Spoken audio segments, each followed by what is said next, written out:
recognize my face, but in my soul and haunted dreams, you still have a special place. I may be left behind here in the sunburned land, but you know that I will wait for you to hold your loving hand. Sometimes at night when the world's asleep, you slip into my mind. I feel your love go far from home and loved ones left behind. Sometimes at night when the world's asleep, I steal into your walls and shelter from the loneliness to find a place of comfort from the storm.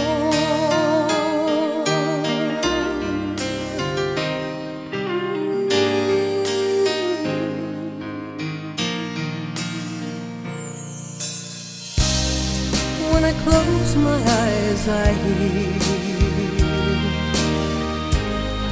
a lonely stifled cry. Thank you for joining us here Anzac Day in Melbourne.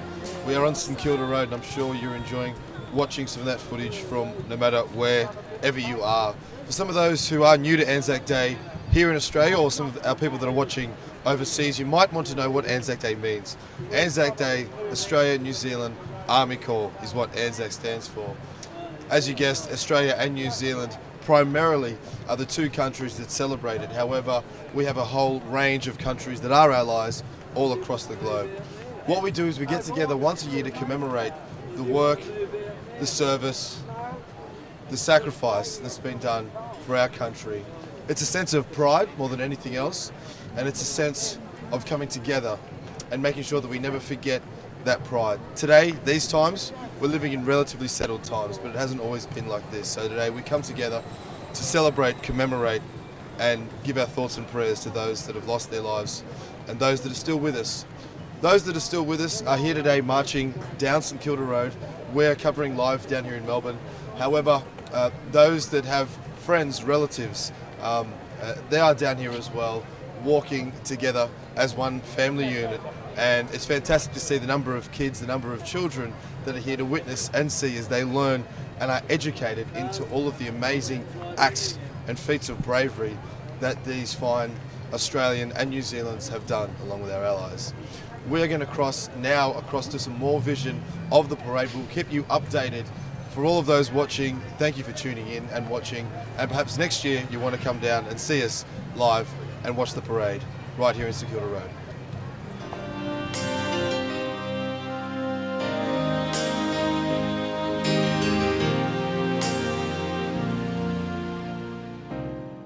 You've been away so long, you might not recognize my face, but in my soul and haunted dreams, you still have a special place. I may be left behind here in the sunburned land, but you know that I will wait for you to hold your loving hand. Sometimes at night when the world's asleep, you slip into my mind. I feel your love go far from home and loved ones left behind. Sometimes at night when the world's asleep, I steal into your walls and shelter from the loneliness to find a place of comfort from the storm.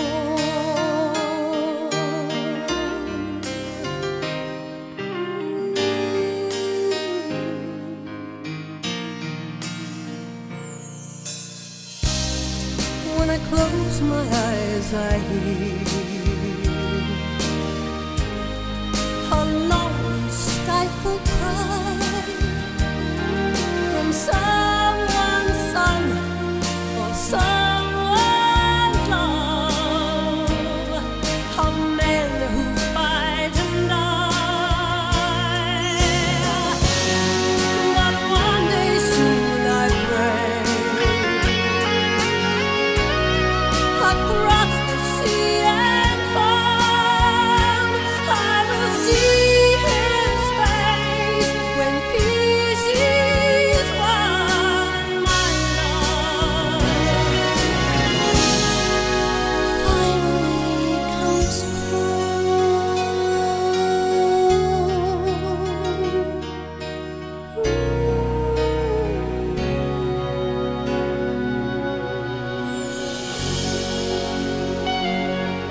Is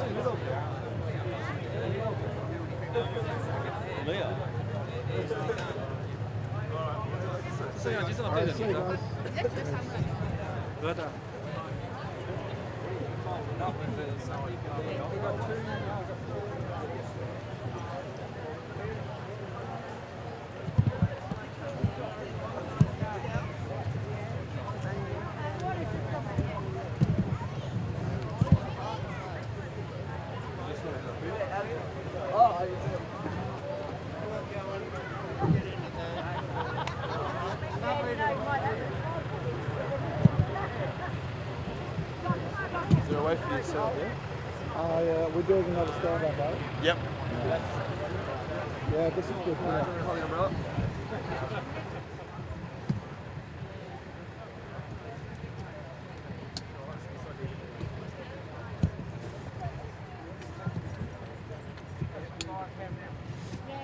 So much easier.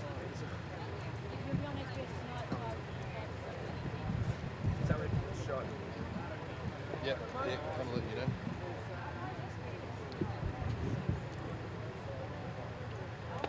Massive bicep by the time this day's over. You will, mate. You will. That's what it's all about. When are you ready, buddy? If you're gonna talk to somebody, are you doing stand up or are you gonna talk to somebody? You want? We're going to do a vlog spot. Just give us maybe 45 seconds to set up.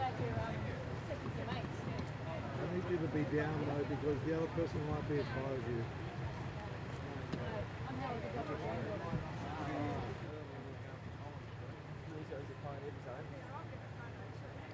And of course, welcome to all our viewers around the world here in Melbourne. We're broadcasting live the Anzac Day March for 2012. You're looking at images coming to you live from Melbourne. We can see the march progressing. Of course, this year is a slightly shorter parade route. Of course, as many of our veterans are getting on in age, we've reduced the parade route. It's used to be 1.5 kilometres, now it's only about 800 metres. The images we're seeing here, of course, are the fantastic Women's Royal Australian Army Corps, the Women's Services. Where would we be without them? The Australian Women's Land Army, which was active between 1942 and 1946. Women played a very important part in certainly in the Second World War here in Australia. And you can see some fantastic vintage cars as well.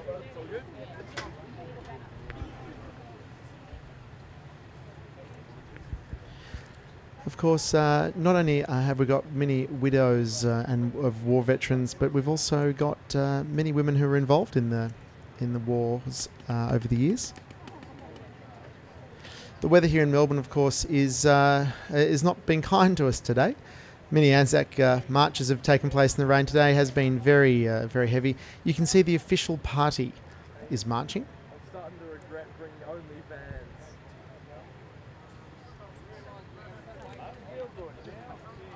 This, of course, is a number of government officials, representative of the Prime Minister, of course. The eternal flame burning brightly at the Shrine of Remembrance here in Melbourne. This morning for the dawn service, the Shrine of Remembrance was, of course, covered with many thousands of people. Some of them are even huddling around the eternal flame to keep themselves warm in the torrential downpour. Great shot there, looking straight down St Kilda Road back into the city.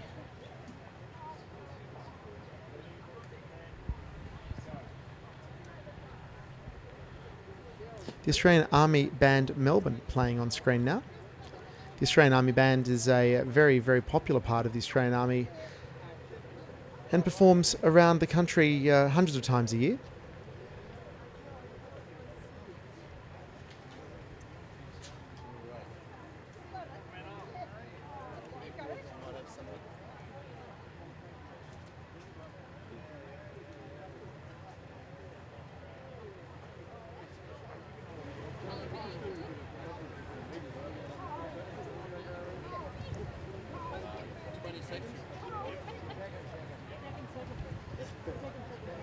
Again, the Australian Army Band, quite a significant organisation.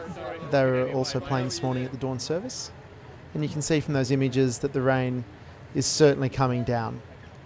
But despite that, an excellent turnout, showing that people from Melbourne really do respect and are thankful for the service that these men and women have given their country.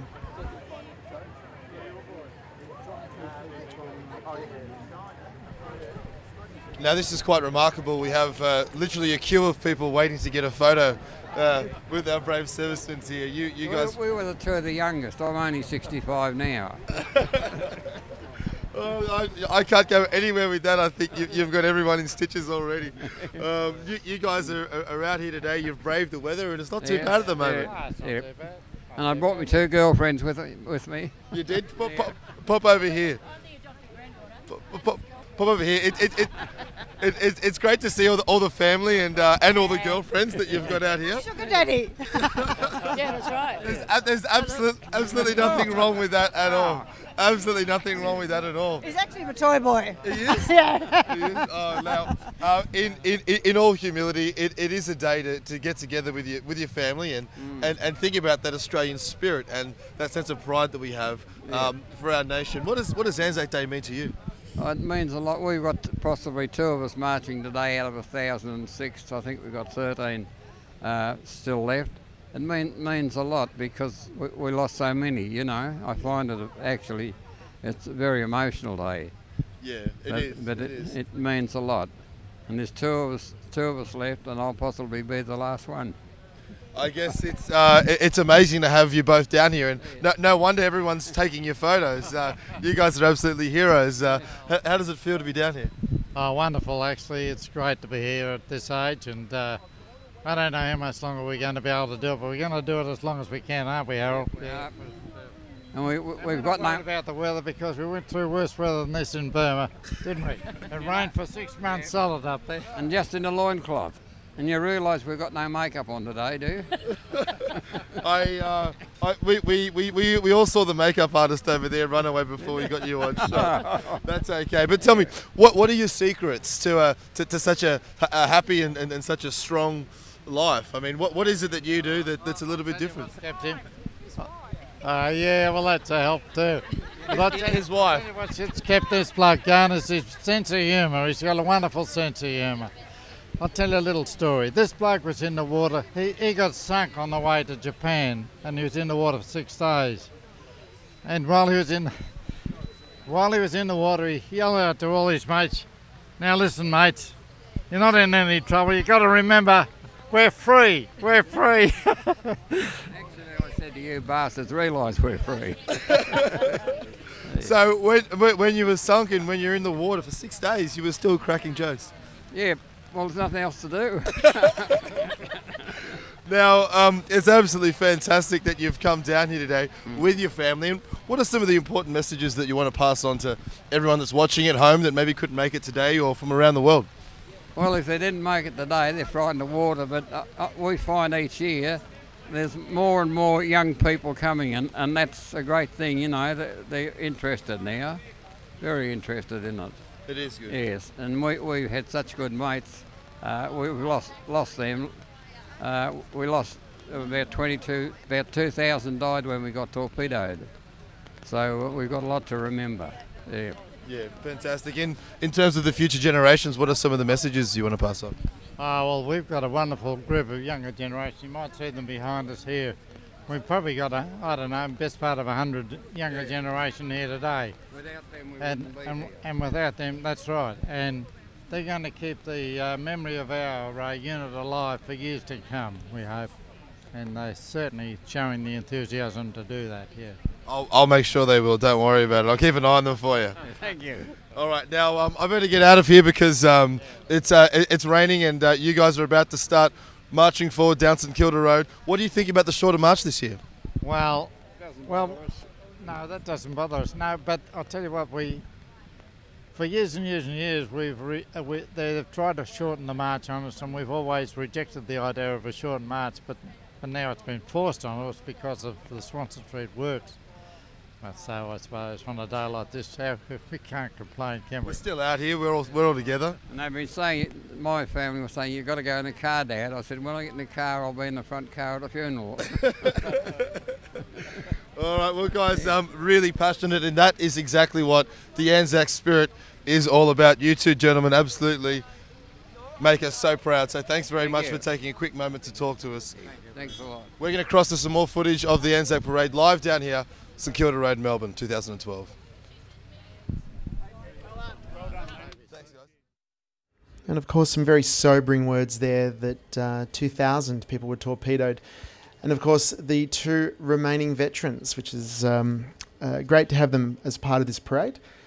If you've just joined us, we are broadcasting the 2012 Anzac Day March live from Melbourne. You're looking at some images from the Shrine of Remembrance. Of course, for our overseas viewers who aren't aware of what Anzac Day is about, Australia commemorates Anzac Day on the 25th of April every year.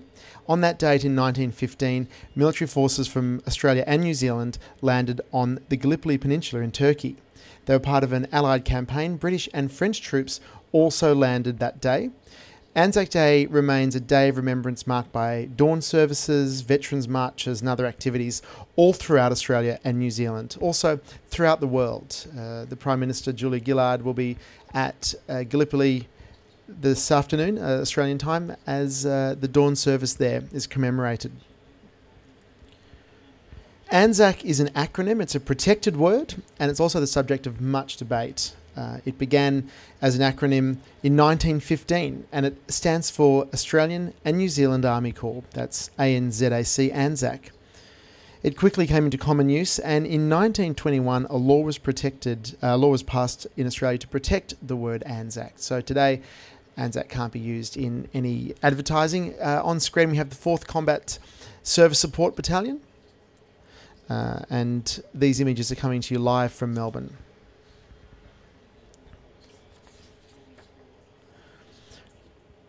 By way of background with the Gallipoli landing, the Gallipoli landing in 1915 was an integral part of the campaign. It was more commonly referred to as the Dardanelles campaign, but of course today we call it the Gallipoli landings. It happened on the 25th of April, and that's why we celebrate Anzac Day on this day.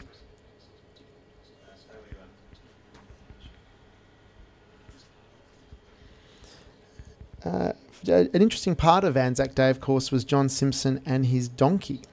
And for those people overseas who don't know the story, in Australia, children at primary school here are taught the history of Gallipoli landings through Simpson's story. What is known about John Simpson is that he was born in Britain. He's worked his way around Australia and then signed up for the Australian Imperial Force in Perth. He was actually going back to England, he had hoped, so he could visit his mother. Instead, he found himself in Egypt and then Turkey. He landed at Anzac Cove on the first day, which was the 25th of April, with the 3rd Field Ambulance of the Australian Army Medical Corps. He befriended a donkey known as Abdul, or Duffy he was also known as, and Simpson and Duffy transported injured men up and down Shrapnel Gully. On the 19th of May, he was only aged 22 when he was shot through the heart, and he is now buried in Beach Cemetery. Simpson is famous for his bravery, and he rescued over 300 men from the battlefield. But on to World War II now, as you can see as the images change. World War II is starting the march up. We're shortly going to see the 2nd Australian Imperial Force, the 2nd Australian Imperial Force 1st Corps. And on screen you can see the leader of the 2nd AIF.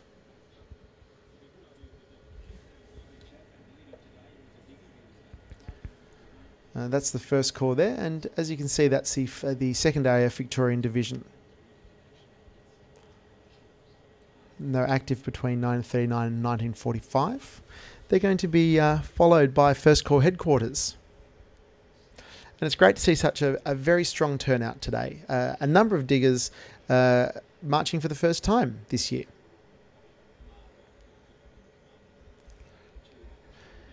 So this is the 1st Corps headquarters.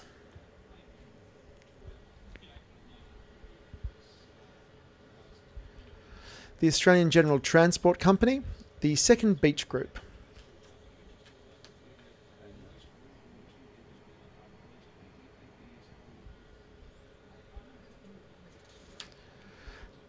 On screen, we're looking up the entrance to the Shrine of Remembrance as marchers turn off St Kilda Road up Birdwood Avenue to the Shrine of Remembrance.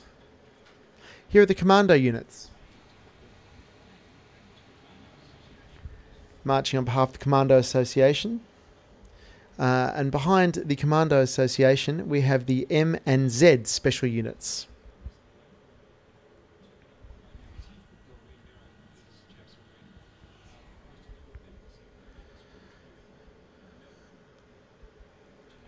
We can see the marching progressing there. And of course, the weather in Melbourne today has not been very kind to the diggers. A lot of the diggers that are marching today are accompanied by their children or grandchildren. This is, of course, the very, very famous Z Special Unit. And the M and Z units are marching now. Of course, they've been all over the world. And you can see a lot of the marchers are very highly decorated too. It's great to see them wearing their medals today. And of course, if the Anzacs don't march, their family march on their behalf. Here we have the 2nd 11 Field Regiment, the Darwin Fortress. And as you can see from the banners, they too have been stationed in some pretty hairy places: Palestine, Syria, New Guinea, Bougainville. Behind those, the 2nd 11 Field Regiment, we have the 2nd 1st Survey Regiment. And you can see from the images that it really is, the rain is really intermittent today. We'll be back after this break. You are watching the broadcast of the 2012 Anzac Day March, live to you from Melbourne.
Now, it's a pleasure to meet so many committed people down here. And in terms of travel, I think, Richard, you've travelled over a couple of thousand kilometres to get here today. Tell us a bit about your journey to get here. I have, yeah. No, I flew down earlier in the week from Brisbane, and family and friends, caught up with my mother and father and all that sort of thing. Yeah, so very good. Yeah. So in terms of Anzac Day in Brisbane, what happens up there? They have a dawn service in the city centre at Anzac Square, and that's very well patronised, and also around at the local RSLs around Brisbane. Right.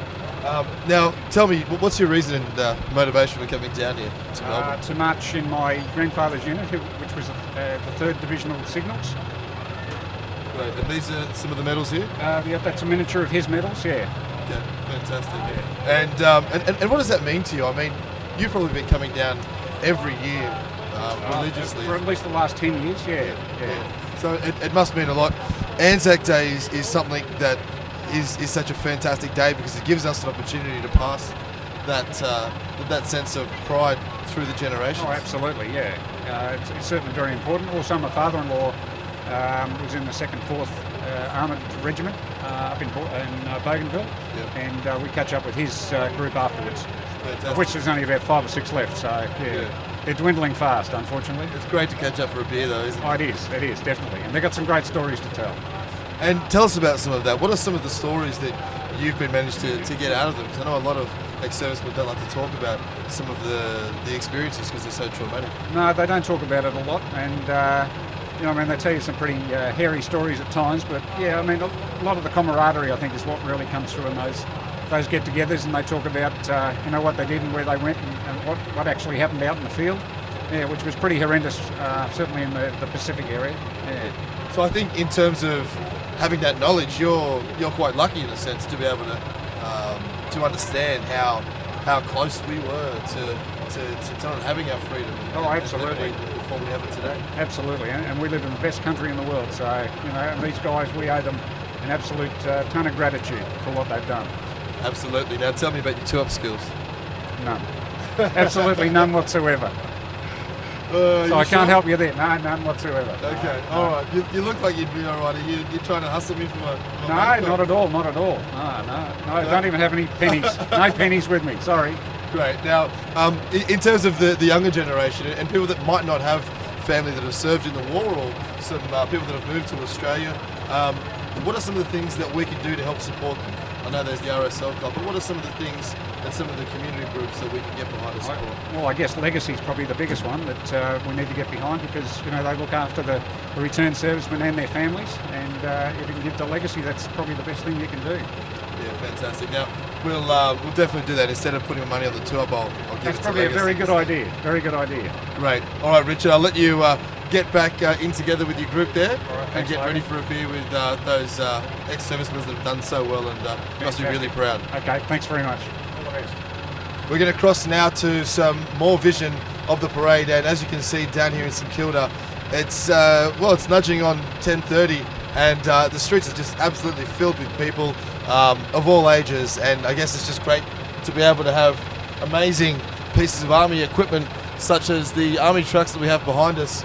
And one of the key messages that's come through today is to continue to support the people that are serving and the current servicemen. So that's the people in the Army, Navy, Air Force. It is difficult, you don't always think about it, but Anzac Day might just be that day where we think about supporting our friends and our fellow mates that are fighting for our freedom. I'm Logan. Let's cross back to some more footage of the parade.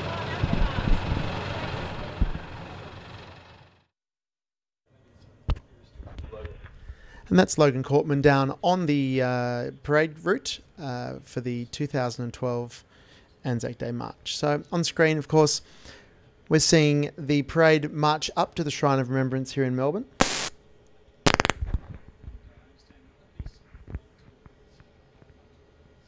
As you can see on screen, this is all the support companies. We just had the transport.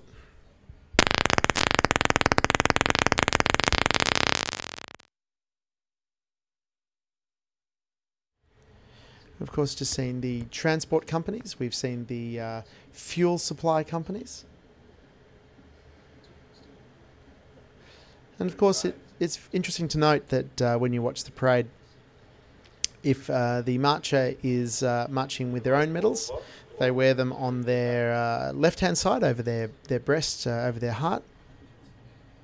And of course, if you're wearing a relative's medals, they're worn on the right-hand side. So when you're watching these pictures, you can see if someone has on the medals themselves. Of course, the 2nd 6th Infantry Battalion fought in a number of the major theatres. They're going to be followed by the 2nd 7th Infantry Battalion, the 2nd 4th, and the 2nd 8th Infantry Battalion. On screen we have the 2nd 7th Australian Infantry Battalion.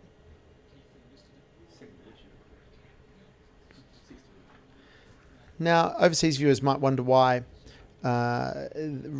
sprigs of rosemary are worn. Rosemary grows wild in the Gallipoli Peninsula and over the years has become a sign of remembrance, particularly on Anzac Day.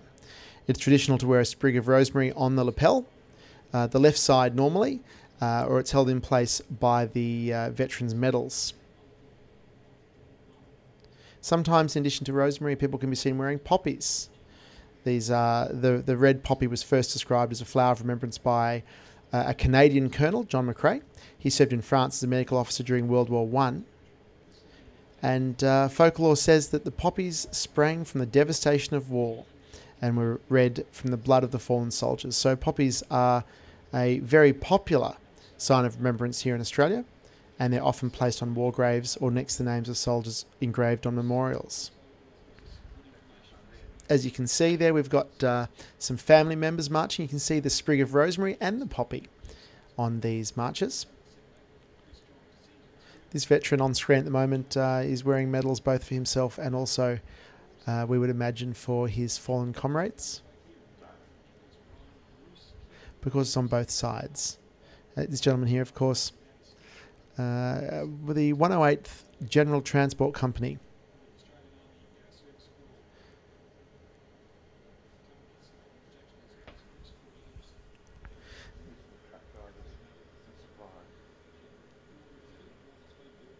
And of course, here we have the 2nd 4th Australian General Hospital. A very important, very, very important role they filled and continue to fill. The field hospitals, of course, put under enormous pressure during conflict. The nurses and the doctors. You can see from that shot just how heavy the rain is at the moment out there. It's really falling down in Melbourne. From this morning when the dawn service was held at the Shrine of Remembrance, and it continues to fall throughout the day. You are watching pictures from the 2012 Anzac Day March in Melbourne. The time is just after 10 o'clock here in Melbourne, and the parade will continue for about another 2 hours, finishes about 12 o'clock. As we can see here, the 1st Australian Ordnance Field Park. As you can see, they fought in Tobruk and Alamein, which were very ferocious fields of battle. You can see a number of the vintage cars are also being donated. They're a regular feature of Anzac Day marches around Australia. A number of the vintage car associations donate their cars and their drivers on the days. And of course, if you want to email troops, you can email messages to the troops at defence.gov.newsouthwales.au, and that is those messages go straight to the troops. They're troops fighting overseas at the moment in Afghanistan, and we can see here the 2nd Field Workshop. Very, very important services. All the engineer corps and all the support services who've got an enormously difficult role to play and often very thankless role to play as well. We'll be back very shortly here at the 2012 Anzac Day March in Melbourne. We're just going to go for a break. There's an escalating food crisis in West Africa. Drought has destroyed food crops, leaving families with little or nothing to eat. CARE is strengthening community food banks, training medical staff to prevent malnutrition and helping families develop alternative food sources. Early action saves lives. Every dollar spent in emergency prevention can save 7 in emergency response. You can help. Please donate to CARE's West Africa Appeal today. Visit care.org.au or call 1800 020 046. There's a whole new way to create... A big part of the march are the musicians, and it wouldn't be possible without you. Thanks for coming down today and braving the elements. Yeah, well, we do it every year. Been doing it for the last, well, over 10 years now. And this is the first time we've been copped with rain. I don't know about your luck, but this is the first time we've live streamed out to the world. So okay. maybe they're just testing us, throwing you for challenges. There may be some people over in Ireland that you'd like to say hi to. They might call us wussies because it's raining over there all the time. Now you're out in the complete traditional yeah. kilt. Yep. You can see it. Yeah, just a plain green kilt. Yep. Fantastic. And, the rest is all rain. And what does this mean down That's here? Harp Baron. Yep. Okay. So. Okay, great. And each different group of Irish musicians have different outfits to go with. They're different. Depends what they're doing. Like pipe bands usually all the same. Different uniform, different band sort of thing. Some have tartans, some have plain like we've got. Yeah. Some have 3 drones. We've got the old 2 droner. Okay. What's the difference between the 3 and the 2 drones? This is like the older style, and then they sort of changed throughout the 60s and gone into three drones. Okay, fantastic. More air for us. Now, is it difficult playing for that long? I guess you're a professional.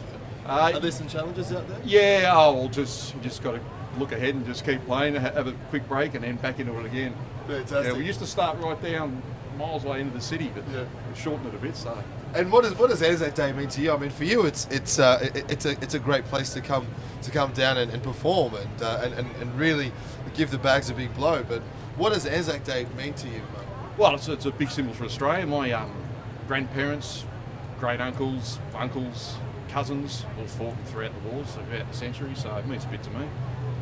Trace, your grandfather in the services as well.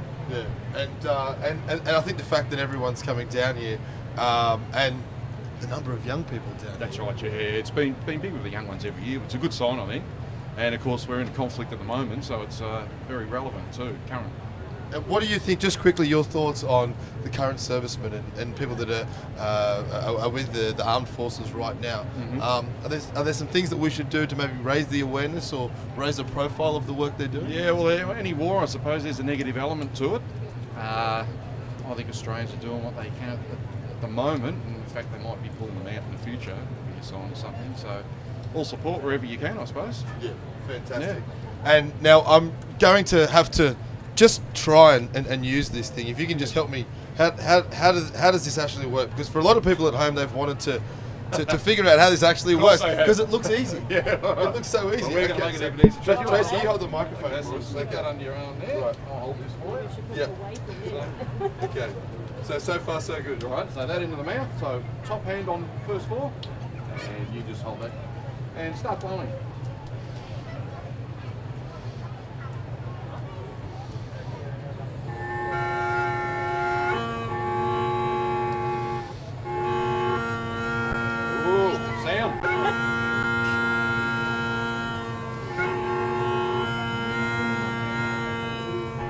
That's easy. I don't know what all the fuss was about. That is so easy.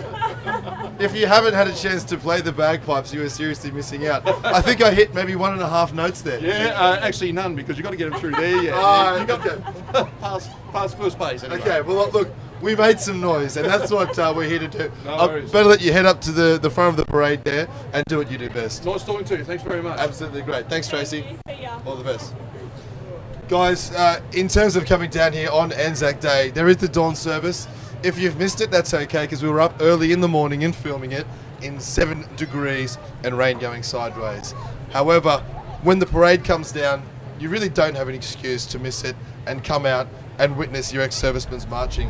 Who knows, you might get a chance to play the bagpipes like we did. So we recommend that. We also recommend having a look at the Legacy RSL clubs and seeing what you can do throughout the year to support your ex-servicemen. It's not just Anzac Day where we need to commemorate and think about these guys. So again, down here in St Kilda in Melbourne is an absolutely fantastic day despite it being 10 degrees. We're going to cross now to some more footage brought to you by our sponsors. There's a whole new way to create the best tasting fries without the oil, just with air. Introducing the Philips Air Fryer. For fabulous fries, just add air. Lily didn't have much to smile about. 50% of the children in her community were malnourished, and diseases like diarrhoea, one of the biggest killers of children in poor communities, were common because of untreated water. And with her parents' income barely enough to cover basic needs, Lily was facing a future of sickness and basic survival. Thankfully, through Plan, Lily is now a sponsored child. $43 a month is making all the difference to Lily's future. Lily and her entire community now have a plan that has started their journey out of poverty. A new preschool building, new toilets, clean water and better hygiene. A plan that has changed the direction of Lily's life. Now, Lily says she hopes to become a teacher. With your help, $43 a month, a child just like Lily will have a plan for a better future too. Call 137526, go online or search for Lily's plan. And for $43 a month, you can see a child like Lily smile. At Red Energy, we believe in people. We believe in community. And we believe in giving every Australian the energy they need to achieve their dreams. We're 100% Australian owned. And we're 100% committed to serve. Because that's the Australian way. Red, we're living energy. Hi there, can I help? Yeah, can you explain car insurance to me in plain English? How does amazing insurance with awesome discounts sound? I can get that. Sure, we've done it for millions of other people. Great. And we'll throw in a lifetime repair guarantee. Fantastic. And personalised claims support at no extra charge. Fantastic-er. Fantastic-er. Technically, that's not plain English. Don't worry, it'll catch on. Get fantastic savings with Progressive Online Car Insurance.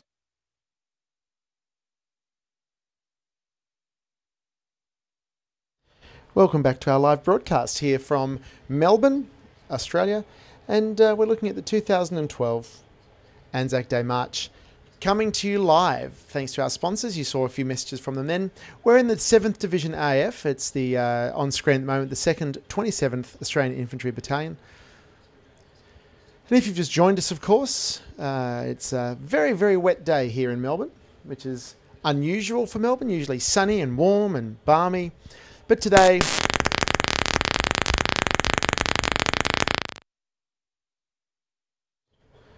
of course, we're celebrating and remembering our Anzacs. If you are joining us from overseas, Anzac stands for Australian New Zealand Army Corps, and the phrase was coined in 1915.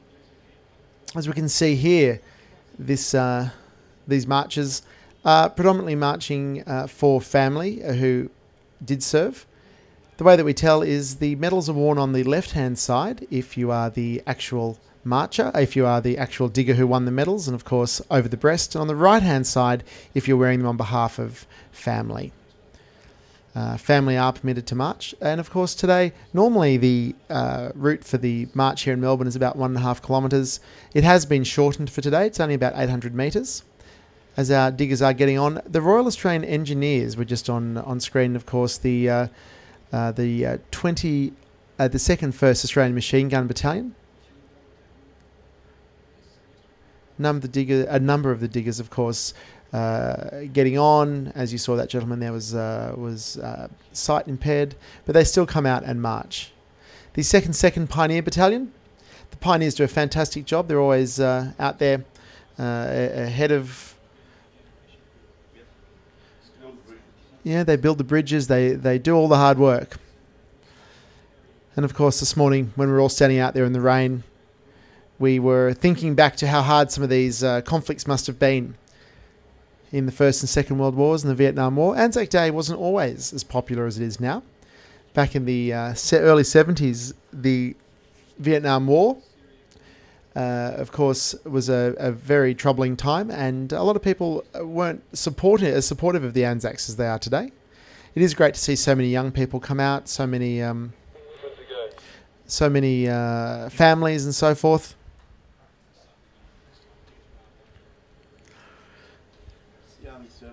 Of course, the Army Service Corps is trucks and support vehicles, absolutely vital to any conflict, and they do an absolutely fantastic job.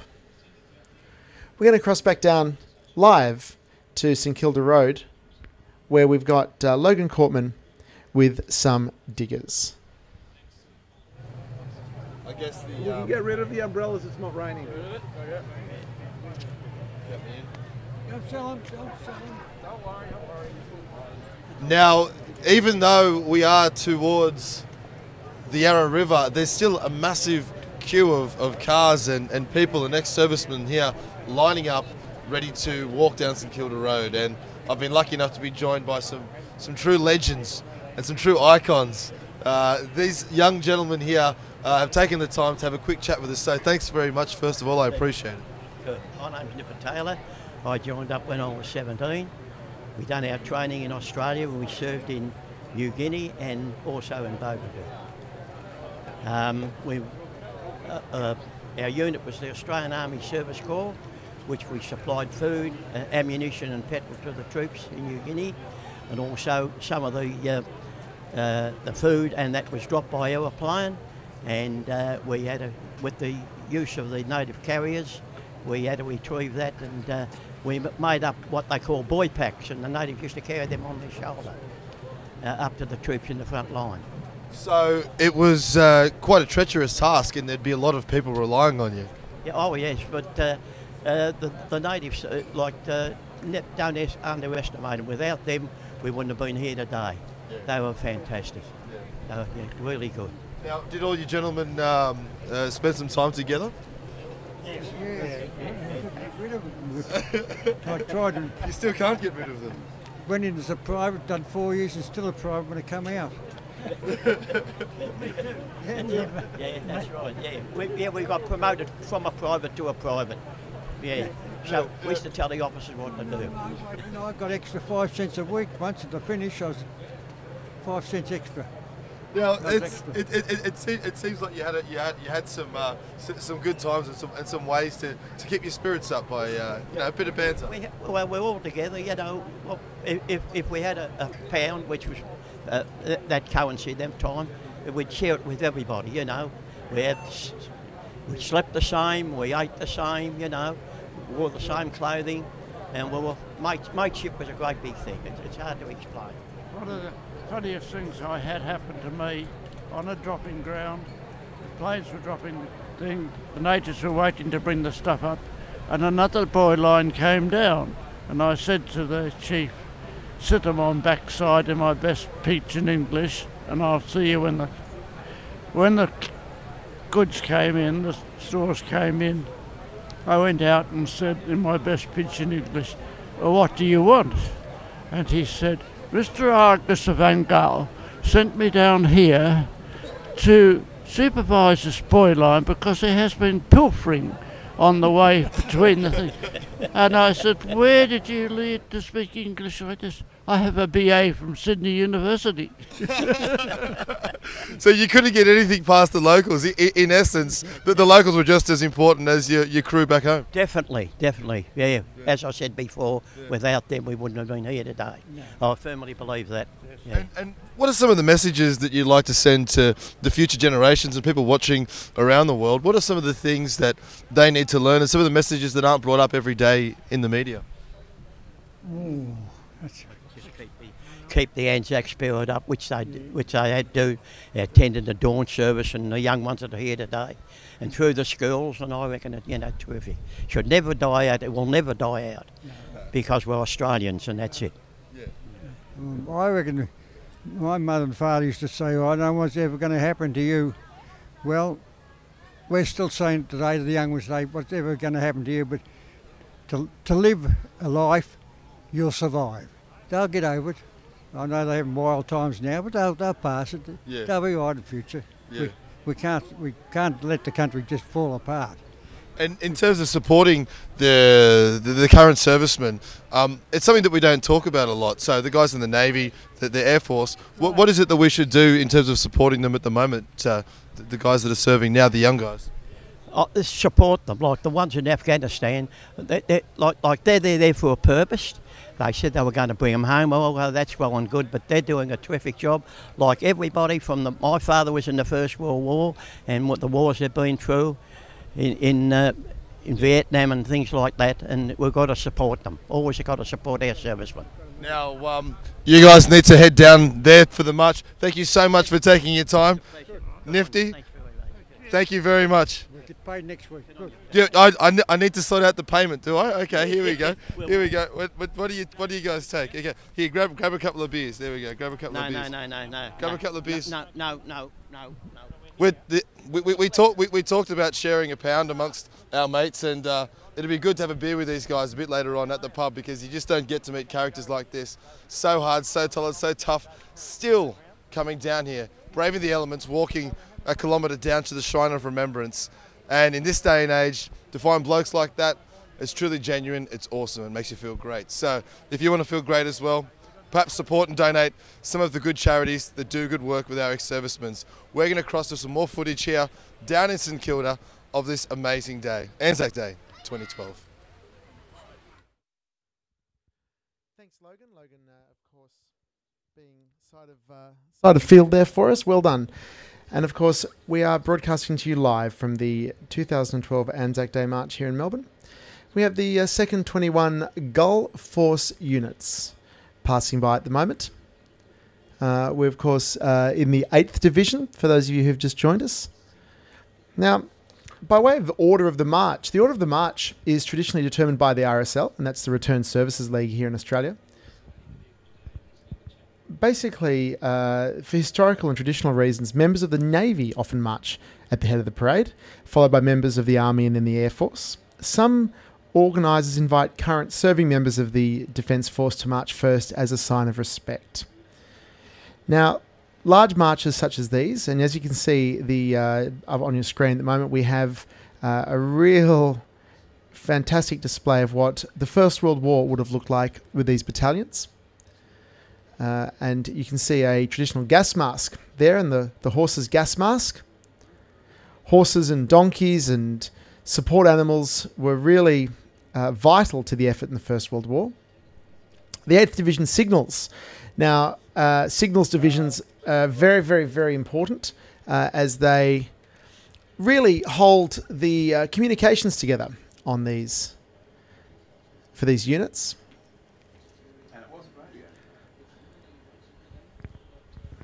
The thing people don't realise today is that signals in those days was not radio and links like we have today, but they actually had to run wire, and those little, you might see in the movies, little funny telephones where they turn the handle.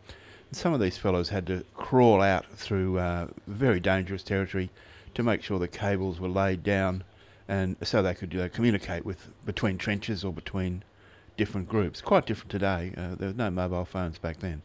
And I guess it's interesting, you don't think about signals being, you think of the signal corps today being computers and whatever, but back then really it was just crank telephones, wasn't it? Exactly. And some of the units we have in Afghanistan at the moment, in their vehicles, they've pretty much got, a computer on the internet, and fantastic data and telemetry available to them, and the high level of battlefield intelligence. Some of these fellows back in those days, we just wouldn't have recognised it at all. Those, we can track enemy movements by satellite, and as we've seen in some of the televised battles recently, there's all manner of smart bombs, smart rockets, smart tanks, and today's infantryman even has a whole lot of equipment, high-tech equipment, that was just unthinkable back when these fellows were just using raw courage and bravery to get the job done. Well, warfare's changed so much, hasn't it? I mean, back in the day, it was literally the human and a bayonet and a gun, and now, of course, you don't even have to be present. You have these unmanned drones and so forth. So things have really changed, don't you think? It has. You wonder about the future of the Anzac Day March, really, where perhaps one day we'll have some unmanned rockets. Drones marching. Yes, being dragged along on a... yeah, but look, war is a horrible business, and it's probably a great aim of the world to get rid of it entirely. And interestingly, with these vehicles, there's been some controversy over this year's march in Melbourne. A lot of the diggers have been encouraged to travel in cars or vehicles, and hence the great range of very interesting cars. The feeling is that it might be a little bit taxing, and that's why the march has been, apart from the roadworks in Swanston Street, the march has been shortened from 1.5 kilometres to about 800 metres. Although someone measured it today and they reported back to our station that maybe it's only really 500 metres if you actually, measure the start point to the actual end point. But most people would have to walk about 800 metres. Now, of course, the famous Rats of Tobruk, the memorial pipe and drums here representing the Rats of Tobruk. Maybe in future years they might have to just do 3 steps, and that'll be a very, very short march. More of an Anzac Day step. We're going to cross live back down to Logan Courtman, who's side of the parade route, and he's got some more diggers with him. So, Logan Courtman, over to you. Now it's, again, an amazing time down here in Anzac Day to see so many different countries and people down here at once. Now, I've just met a new friend of mine, Mehmet. Mehmet's from Turkey, and I just noticed these Turkish flags. Yeah. Yes. Tell us a little bit about them and what you're doing here today. Today we got the march, for Anzac Day. We feel sorry for everyone's died, Johnny and Mehmet's army, and like Mustafa Kemal Atatürk said, I feel sorry. Stop the crying mother and father, and your Johnny sleep with the Mehmets all together, Yeah. Friendly. I hope so. Not more any war to not kill anyone's. Yeah. To not crying mothers and fathers. And it's tough. I mean, your grandfather lost his life in the war, and now you live here in Melbourne, Australia. So you've had an amazing experience and an amazing life. Sure. Before it was an enemy, but now it's be friends and like family. I'm Turkish, but Australian citizen too. Yeah. I am enjoying it in Australia too. Nice. Nice country. Now tell me, our Prime Minister's in Turkey right now, Yes. Julia Gillard. True. Yes. What's everyone saying? Everyone said welcome to Prime Minister Australia, and everyone's be happy to see the Australian Prime Minister and in Turkey and Anzac Day.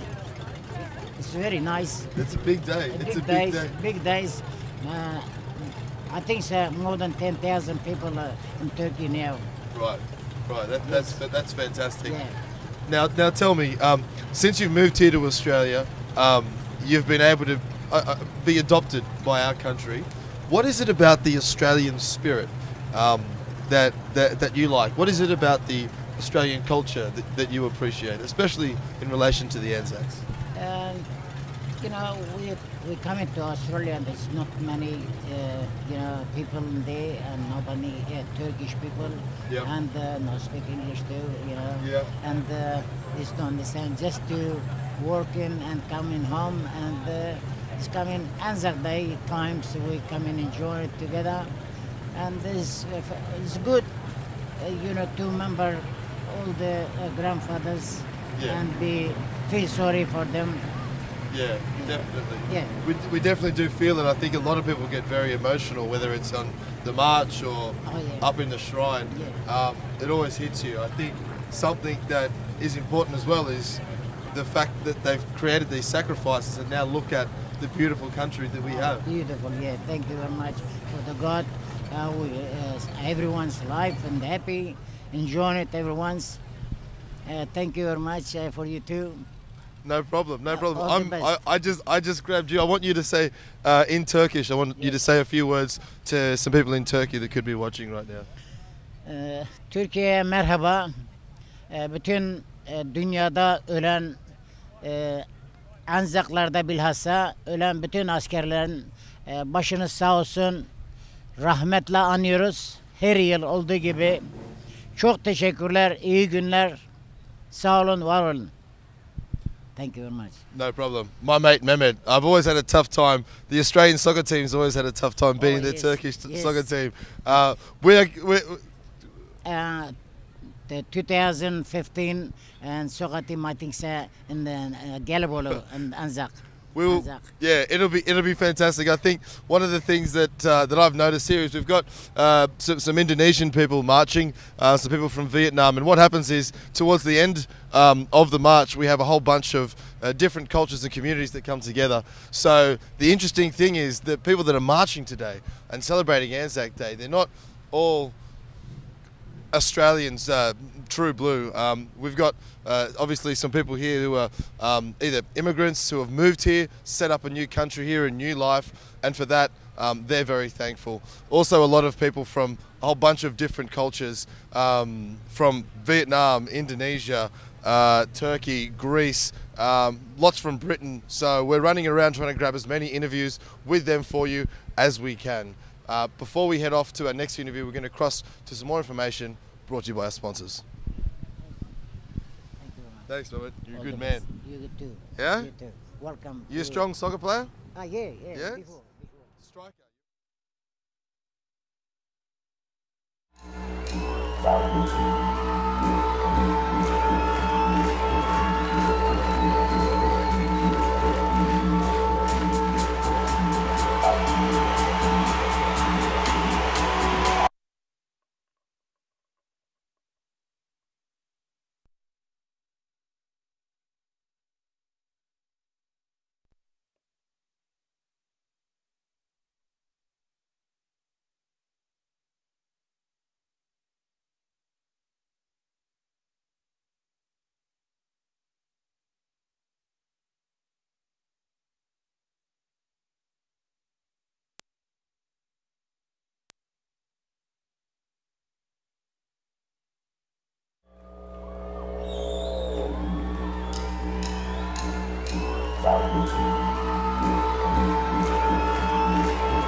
There is an escalating food crisis in West Africa. Drought has destroyed food crops, leaving families with little or nothing to eat.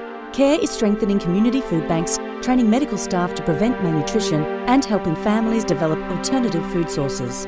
Early action saves lives. Every dollar spent in emergency prevention can save 7 in emergency response. You can help. Please donate to CARE's West Africa appeal today. Visit care.org.au or call 1800 020 046.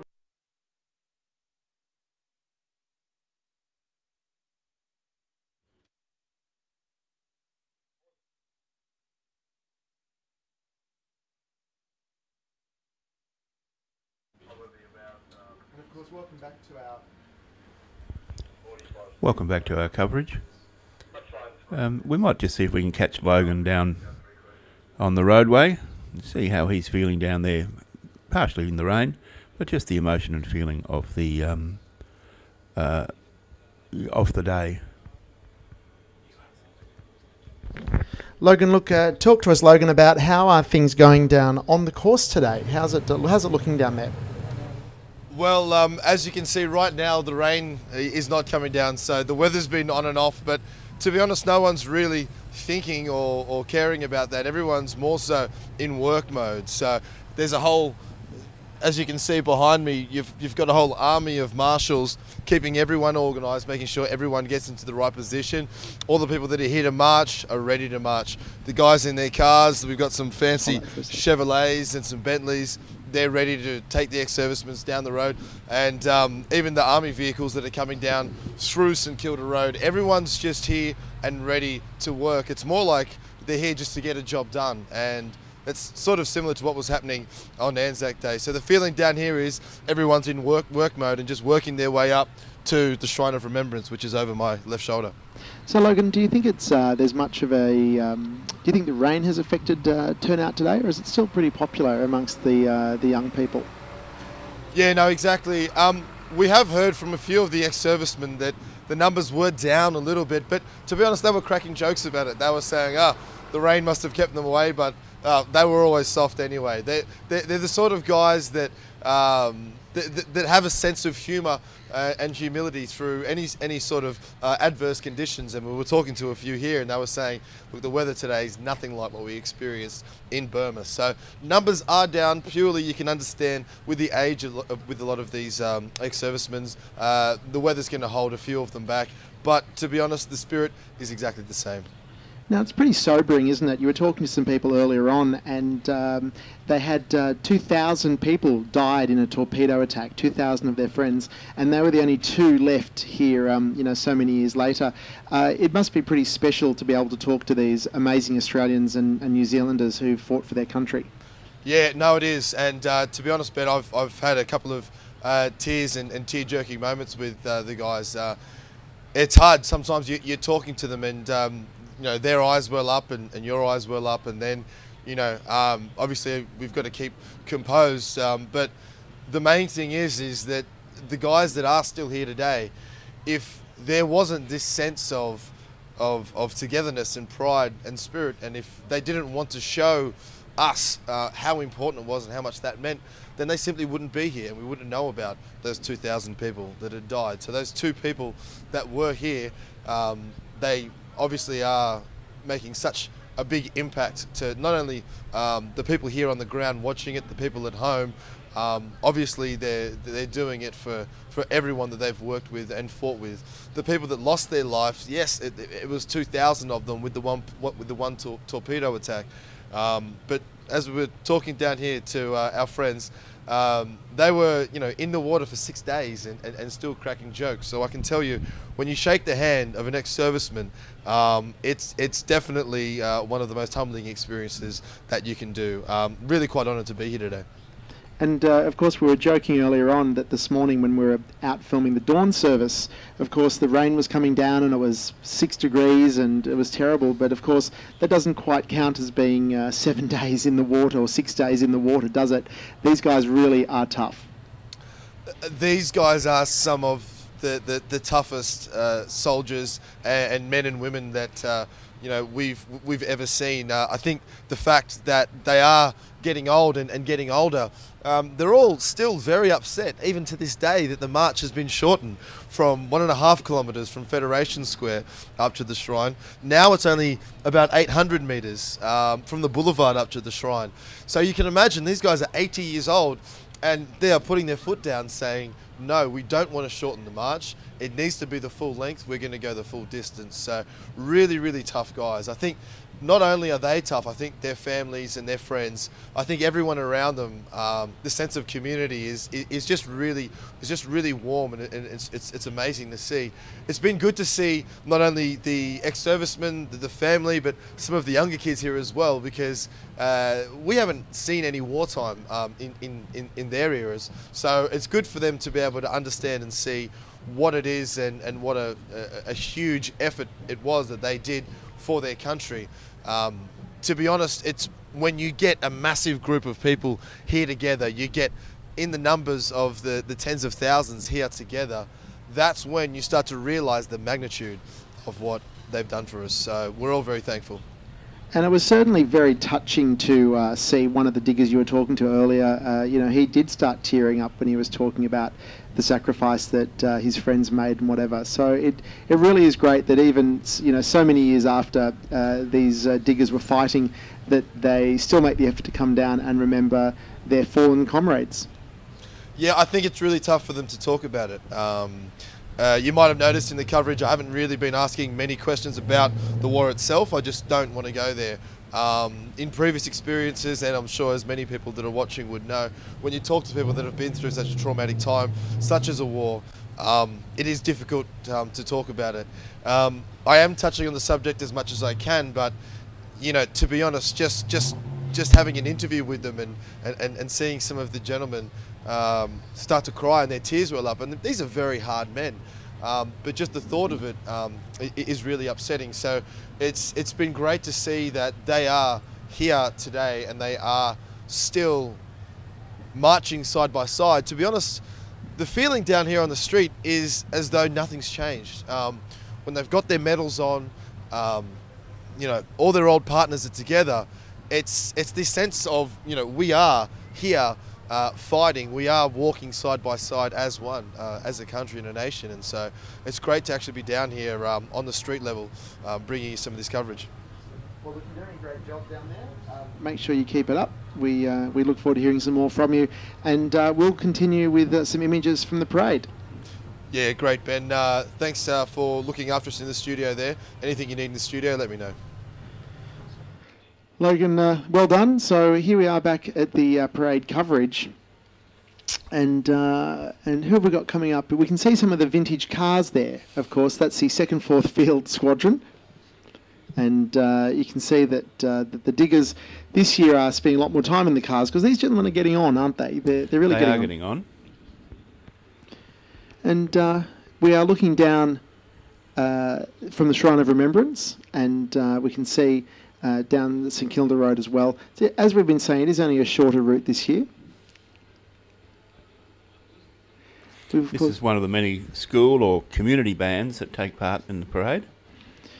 Some years the bands have doubled back and made 2 trips. That's the band, I think, from the Mornington City. I think that's the Mornington City band, just from looking at it. Bit hard to tell with their rain coats on, although it's nice that they've got transparent ones, and we can see the uniforms underneath. Largely what we're looking at now is infantry.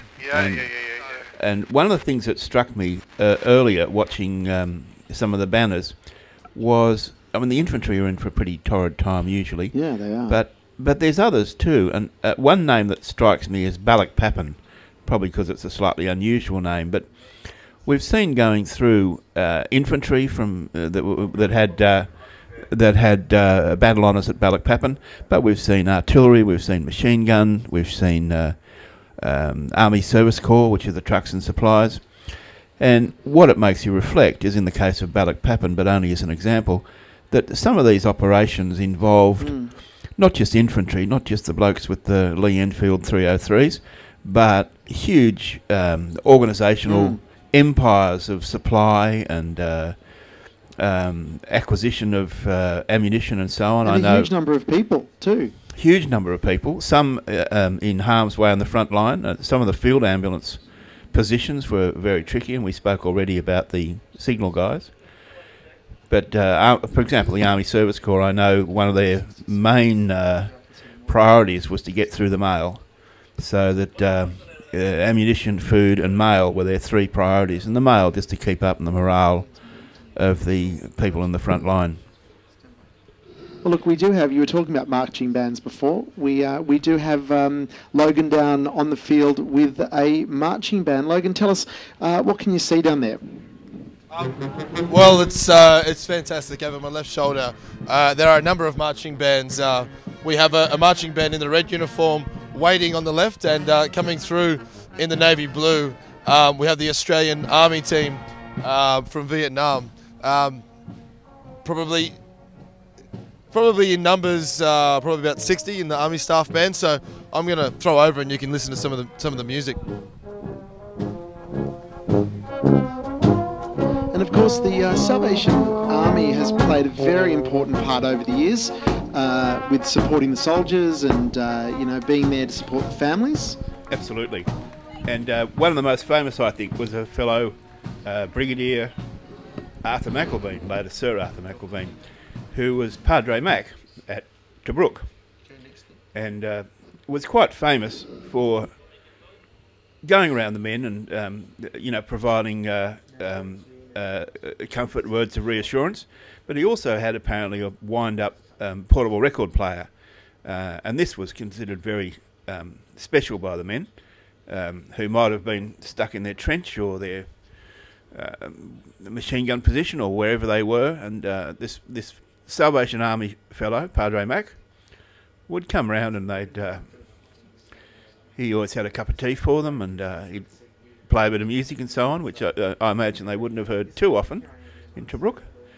But he was only one of many Salvation Army officers who were out there not taking part in the actual conflict because of many times matters of conscience, but lending support and comfort and helping where they can, and that's I think a magnificent effort from the Salvation Army, and I know it's one that keeps them high in our hearts even today. And we've got Logan. We've got Logan down on the field there. Logan, what's it like being in amongst it all? Look, to be honest, it's great down here. I think a lot of the people that are marching down here are smiling and waving to us. And how are you going? You having a good day? Have a good day. How does it feel? Ah, beautiful. Wet. And there's a big difference. Obviously, we have some very strict rules around what we can do with the current servicemen in the Army and Navy and the Air Force. They're not allowed to talk to any media whatsoever. A number of them are actually holding weapons such as swords and guns. So they're the gentlemen that we definitely, the gentlemen and ladies that we definitely can't talk to. They can't do any media interviews. But as the rest of the contingent come down, it's fantastic because they're smiling, even though it is the remembrance of such tough times in war. As you just saw, everyone's having a great time down here. When the marching bands come down, it's great. I think a lot of the young kids and the children really love that. It really sort of gives them something to look at, and I think with the addition of the music and the marching bands, the kids really get a sense of this being something special. A lot of the people that have congregated over the left here now, they've come from other areas of the march. So the good thing about St Kilda Road is there's plenty of vantage points to come down and see everyone that's marching. Behind me we've got the Presbyterian Ladies College doing a fantastic job. I'll let you listen to some of the music.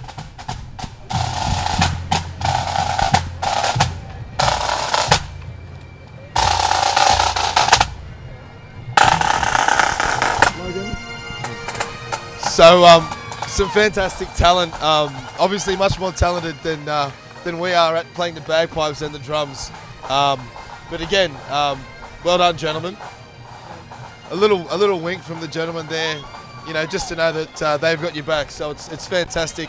The guys that are marching down here, I mean, this just goes on and on, all the way back up to Fed Square and through the top of Fed Square.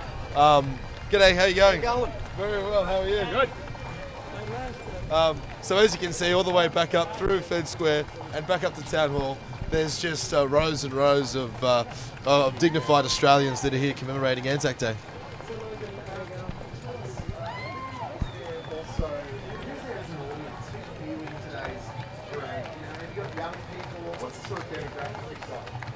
Yeah, I guess in terms of the cross-section of the crowd and the audience, you've got a lot of people that have come here with their friends and family. G'day.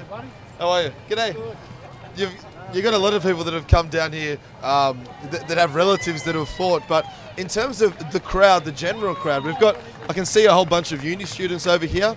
I can see an amazing bunch of people who are middle-aged with young kids. So it's a real sort of family day. And they're here clapping and having a great time. I don't think the weather's got to them at all. In terms of the crowds, the people that are here and are watching, it's just a really diverse mix, and it's good to see. It's quite surprising, actually. The weather, has the weather sort of calmed down a bit? Because it's been pretty wild and woolly throughout the event, hasn't it? Yeah, I was just having a quick look at the clouds then. We can actually see some blue sky, so things are clearing up. A lot of the people that are here today obviously brought their umbrellas, but I don't think we need them for the rest of the day. Fingers crossed anyway. It's really clearing up, and I think from such a chilly start as we saw at the dawn service, and then when we started the parade here at 9 in the morning, when it was about 9 degrees and wet. Even though it's probably 1 or 2 degrees warmer now, it's quite toasty and warm. So it's I think everyone's in amazing spirits now. I think the downpour earlier on in the morning was actually a good thing. It just toughened everyone up a little bit. Now, I would like to ask you just use the words toasty and warm. We can see the breath coming out of your mouth, so I'm not quite sure it's toasty and warm.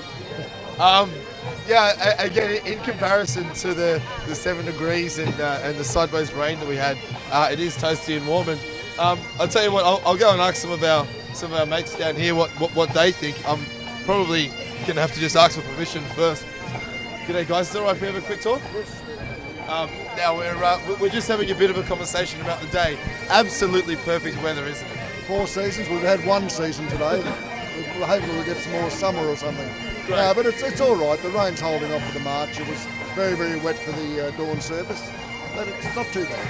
Right, now talk to me about the day. It's great down here on St Kilda Road. It is. It's a wonderful day. It's a good day for both sides, for the return servicemen and also for the people that are here to honour us today. We really appreciate it. Come and see us march. And just some of the messages we're live streaming out to the world. So some of the messages for people around the world that couldn't be here, and also some of the younger generation that are tuning in and watching this live over the internet. What are your thoughts about the spirit and the pride that the Australian ex-servicemen have shown? Well, we're very proud to have so many people here watching us. And I just say to those that are watching it and haven't made it this year, if you can come along next year, because it is a wonderful, wonderful day. It is absolutely fantastic. And it's not to honour us, it's to honour the ones that haven't come home. Yep, fantastic. I'll let you, head back in there into your march. Thanks, and I hope you have a great walk up there to the Shrine of Remembrance. Thank you very much. Great. So from what I can see, guys, everyone's still in great spirits. The marching band have just stopped behind us with the bagpipes, but it's fantastic. You don't get a chance to see this, and yeah, as we just heard, should really come down here and witness it for yourself. It's kind of hard to explain through the screen, but it's goosebumps sort of stuff. Now, just before we let you go, word has come from our executive producer. The reason you might be toasty warm is apparently you might have some thermal underwear on. Do you want to just tell us a bit about that? Yeah, there was a little memo that went out a little bit earlier today that it was going to be quite cold. So what I did is I took my flannelette shirt and got some Stanley scissors and chopped the collar off so that I would look professional but keep warm. So. Of ingenuity that Australians have been known for in the field of battle, so you'd be a great soldier. Yeah, look, that's just 1/10 of what we've done for you guys today. But yeah, no, in terms of getting the job done, everyone's here to get the job done. We're all committed, rain, hail or shine, and I think that's the real message that's come out of today. It's a fantastic thing we have. It's a great country, and the people here are 90% of what make it. So. All of the great people that will go to war for you and that do have your back and do it for you. I dare say the vast majority of them are actually down here today. Well, look, thanks very much for that. We'll let you go and get some more interviews, and we'll cross back to the live parade coverage. Thanks, Ben. So as we can see here, we've got more people marching up to the Shrine of Remembrance today. Talk to us about, John, the minute's silence. What's the idea behind a minute's silence? It's an important part of many Anzac Day services. The idea was first suggested by an Australian journalist, not actually a military fellow, Edward Honey. He wrote a letter to the Times in 1919, in May, I think, and he just thought it was a good tribute to those who'd passed on, and I think the feeling of the time was that that was a great idea, and it was incorporated fairly quickly after 1919 when he wrote the letter, and has been a part of not only every Anzac Day dawn service. You can't have a minute's silence, obviously, during the march, but in the dawn service it's always been part. And also on the November 11 Armistice Day. 11/11/11? Yes, the 11 o'clock on the 11th day of the 11th month. That's a minute's silence, and it's a fitting way, I think, to just take a second or a minute and reflect on the sacrifices of those who didn't come home from a lot of these conflicts. And it is an enormous sacrifice as well. I mean, it's easy these days to forget about how horrendous the conditions were, not just for the First World War people, but also for Second World War. I mean, and the Vietnam War. Conditions have just would be horrendous. You can't even imagine it these days. No, you can't. And a lot of the muddy trenches in the First World War were just, you see photographs of them, and it's just they're just unbelievable. There's no trees standing there; everything's been bombed out by artillery, and there's people wallowing around in mud, in boots that today you wouldn't wear up Kilimanjaro, let alone have a months and months of conflict in them. No, look, exactly. The Air Force is now starting. They're coming up on the march, and we can see there some of the little mascots, the koala and the kangaroo.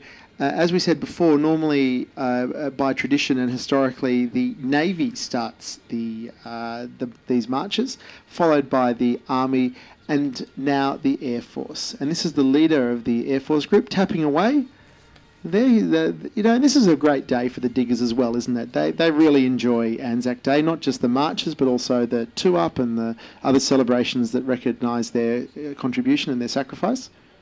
Yes, and I think it's a compelling day for a lot of service people who perhaps don't live near one another. Great day to get together. It's a great get together, and you know that there won't only be people from your own regiment, but from others and so on. And I think, were there no Anzac Day, were it just for different people to organise get-togethers, it'd be about as disorganised as a lot of school reunions, which start out for a while and then peter off and then come back.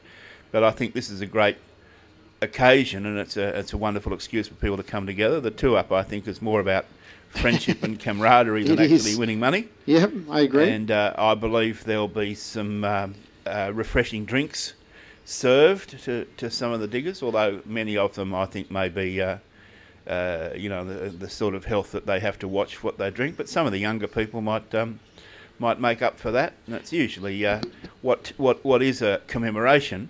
I should just interrupt you. We are turns looking into a celebration. We're looking at the Women's Australian Auxiliary Air Force here, and just before them, the nursing service. Before that, and don't the women do a great job? Look at them here, the Women's Australian Auxiliary Air Force. They really made a great contribution. They did, and in fact, one of the great things, if you can say great, about the Second World War in particular, is that the roles of women were changed forever. In that they were driving cars, they were delivering aircraft, sometimes great distances. Yep. They were certainly working in armaments and in factories and so on, and doing many jobs that up until then had been considered either not feminine or not suitable, and I think sometimes the male-dominated unions didn't want the women in there. But after the war, with quite a distinct fewer men, and the women's contribution, I think it changed the role of women for the better. and that's one good thing that came out. And I think some of the diggers as well, they might find that they've been away to war, they've had experiences and learnt things, and not just by the fighting but by visiting other countries. And they've come back and they've had a different desire for their life's work, or a different desire for how they want to live. And I think worldwide that was a massive change that sometimes isn't reflected enough, I think. And we're talking about signals bits before, and this is a great shot too. I mean, isn't it great that the men in their 80s and their 90s are coming out and still marching? It is.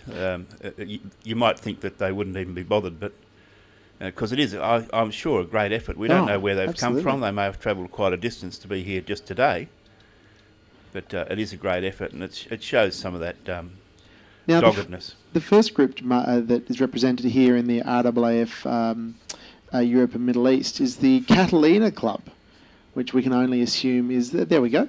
There's the 10th Squadron there with the flying boats. You know, exactly, you certainly haven't seen those in a long time. Wonderful aircraft, weren't they? I think they flew from Sydney to from Rose Bay in Sydney, wasn't it? From Rose Bay, that's right. Was it Nemea or? Yeah, I think there was like Darwin, and then at the first there was a number of stops on the way there, and you can see on that banner the flying boats. That's the 461st Squadron. Yes, the flying boats were active right through the Pacific, and particularly around Darwin, but also in the Atlantic as well, and they had different roles. They were submarine killers, so-called, and also very important in search and rescue.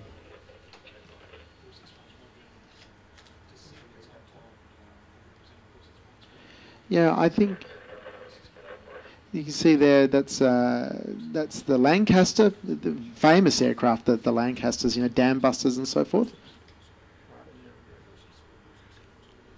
Yes, one of the smaller of the big bombers, the Lancaster. 463rd and 467th Squadrons. We were talking earlier about the poppies and the rosemary there. And you can see that Digger is wearing his own medals, and also the poppy and the rosemary. We are looking at the RAAF at the moment. As we said, they sort of really lead up the rear of the three main of the defence forces. We still have the Vietnam guys to go. Yes, fantastic. Look, I do think we need to cross to Logan, and Logan is ready to go with a band down there. Logan, who are you with at the moment? Now we're down here with. I couldn't tell you, to be honest. I've only just met the young gentleman here. Tell us a little bit about your band. We're the City of Melbourne Highland Pipe Band. We're the oldest pipe band in Australia, formed in 1898, and so we enjoy doing the Anzac Day March every year. It's a pretty impressive claim to fame there. I think it's a huge honour to have you down here. I think the music makes such a big difference to the march, doesn't it? It's very stirring, the music, and it gets, I think, everyone's the hairs on everyone's neck raising, and it's just a magnificent sound to be able to play. So in total, how many people do you have here in the band? In the band here at the moment, we've got a smaller section of our core here. We've only got probably about 2/3 of our band, but in total we've probably got about 40 playing members of our band, pipers and drummers all together. Yeah, fantastic. So I'll just walk through and just give you a quick look at what we've got here. So a couple of lines of the bags here. So I hope you're all keeping very warm. You keeping warm? Trying. Trying. Now I had a little practice on the bags earlier. It wasn't very successful. It's a very difficult instrument, isn't it? Yeah, it's quite hard, but once you get the hang of it, it's all right. Yeah. Great. Now, is there a bit of debate as to who has the most difficult job in the band? Let's be honest. Who has the most difficult job in the band? The gentleman you interviewed up there before. He's the one who's got to keep us all underhand. Yep.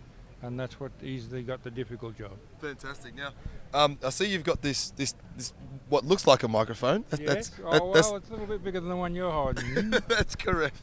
But it's got no wires coming out of the end of it. That's correct. So, tell me about this this big drum that you've got here. A lot of people think it's the heaviest drum in the band, but it's not. It's the lightest one. Right.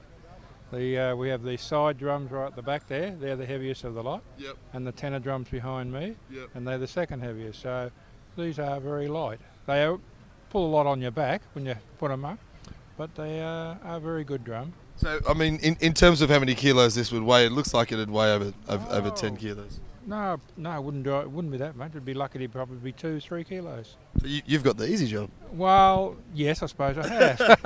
What's your role in terms of keeping everyone in time? Are you the? Well, I've got myself and this woman over here. Yep. Janet. We've got to keep the beat.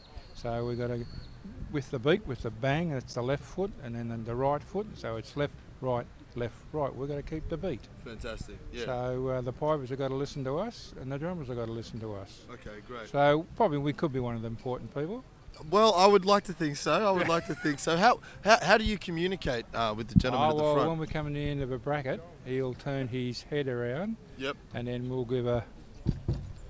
Okay. And that will notify that the pipers are coming to the end, and they'll cut off, but the drums will still keep on playing. Okay, fantastic. So you're all in tune. You've done this plenty of times before. Yes, it sounds awesome. Done this plenty of times. Yes. Yeah, fantastic. Yes. So do you all look forward to Anzac Day, because it's a massive day? Yeah, well, it's my first Anzac Day, so it's been a bit of a memorable one. Got a bit wet this morning at the dawn service, so yeah, but it's been a lot of fun already. So how did you turn around your outfit? It's not still. It's so cute. It is okay. Yeah. Yeah, it poured during the dawn service and it's just wet all the way through. So we're all really cold, but you know, having fun. That's okay. So your first dawn service, here now having an interview on TV. This isn't too bad. Yeah. Tell me about this little guy here. This is called the tenor drum, and different to the bigger drum there. So there's how many different sorts of drums do we have? There's the bass drum and the tenor drum, and then there's the snare drums behind us. Yep. And we hit the drum, and we also with our mallets, and we also flourish in between. So we do lots of like. Now, this flourishing thing, that has a traditional significance? Well, there's lots of different flourishes. So there's like easier flourishes and harder flourishes, and and so we just, depending on what beats we play on the drum, there's different flourishes that go to different beats. Okay, fantastic. Now I might chat to the gentleman up the front here and see if we can get a quick little demonstration, just a very quick one. Okay. What channel were you working? Now we're actually live streaming out to the world. So if you've got some people, who do we have? We have a few people we want to say hi to. Hi, Mum. You want to say now? Can I just quickly just get a little example of the flourishing? See, now you all at home know what it means and how to describe it when they swing the things around. It's called flourishing. But we all knew that already, didn't we? Now, I'm just going to chat to the boss here and see if we can jump in and jump the queue and see if we can get a little quick demonstration going before we jump to a little break. Now, are we breaking any sort of unwritten rules by doing a quick little... As a band? Yeah. We can do a quick tune. That would... short and sweet would be awesome. Yep. It'd be fantastic. All right. Yeah, if you we'll can count do us that. in, yep, that'd be sure. fantastic. Now, just again, tell us about the band for people out there that might want to join. The City Melbourne Pipe Band, we practice right in the CBD. We are always looking for learners, both pipers, drummers, either snare drum or tenor drum, and we are really one of the up-and-coming bands in the area, and we are looking forward to enjoying future success.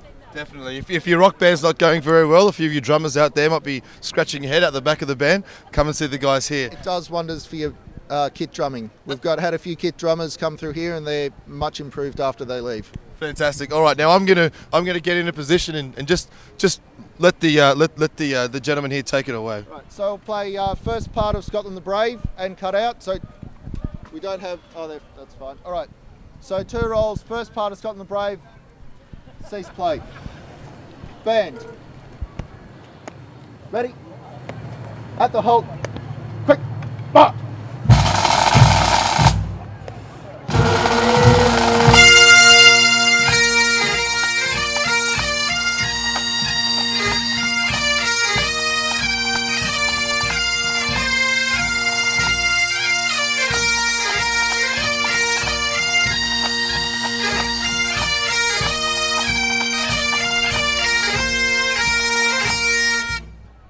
City of Melbourne Highland Pipe Band. A big round of applause. We're going to cut to some more footage from the Anzac Day Parade. Thank you very much again. Our pleasure. Thanks, absolutely awesome. Thanks again. Well done there, Logan. Thank you very much. Looking good down there with the pipe drum band. So we're still with the Air Force, John. We've got the 18th Squadron here. We are with the Air Force. We've got quite a big contingent of Air Force. It's a big thing. It's a big force. I don't know if that's because some of these planes had such big crews, but of course if one went down, there were fairly big losses. Just in terms of the order of the parade, it's interesting that the Navy leads off because they're considered the senior service. Oh, really? And the Air Force are kind of like the juniors in a way. But at the end of the parade, sorry, I shouldn't say at the end, but just before the end, the last marches coming through will be the Brits and the Gurkhas, Ceylonese, Indian veterans, South Africa veterans, and then a whole lot of allies. It's not just Australians or New Zealanders who march, really, is it? It's really to celebrate the armed forces worldwide. Yes, huge numbers of them. Personally, I don't know if it's correct to have all our allies at the back. It sort of puts them in a position that relegates them. Relegates them a little bit, but that's just part, I think, of the order of the parade. Now, with more Catalinas there, we were talking about the Catalinas, and you can see they say bombing, mine laying, air, sea rescue and reconnaissance. Those Catalinas were great boats. But what I was going to say was that the Second World War in particular really, and I guess the First World War was the start of flying. They originally had planes that did basic reconnaissance, but the Second World War did an enormous amount for aviation in Australia. They built lots of airfields. Lots of training airfields and lots of, it really set up a lot of infrastructure here in Australia. It did, and some of those airfields are still in use today by flying clubs and, for fixed wing and helicopters and even gliders and so on. And they're, one thing the military does is when they build something, they build it pretty good. And a lot of those airstrips they built sort of, 6 feet deep on the runway to cater for some of the heavy bombers that they anticipated might need to land there, and I think it's probably good that those airfields are still in place, although many in small country towns and they don't get much traffic, but they're still standing and they're still pretty solid. Yeah, they certainly are. Look, we're going to cross down very quickly to Logan again, who is down with some, it looks like some of the younger guests here at the Anzac Day March in 2012 in Melbourne. Logan, who are you there with? That's right, Ben. I'm actually down here trying to make some new friends because I obviously don't have that many. But so far, so good. Did you see us playing there with the band? Yeah. Are you here to see the band or the marching guys? The marching guys. And what are they called? See the band and the marching guys. Yeah. What are the marching guys called? War people. War veterans. The war veterans. So, as you can see down here in St Kilda, the kids are still out, even though it has been raining. Everyone's having a good day. Do you like the rain? Sometimes. Sometimes. Yeah. So, tell us about today and coming down. You're here to see some people. It's really significant, and I have to include these people behind us. Yep. We actually met in Turkey 9 years ago, and we met in Gallipoli Cove. And we catch up every single year for Anzac Day all around Australia. We never were married or with kids when we first met, and we keep it a tradition. It's really important to us to remember all these amazing people. So well, that's a fantastic way to do it. So do you always do it in Melbourne or? No, different locations. We've done Queensland, Melbourne, Canberra, Daylesford, so we get around.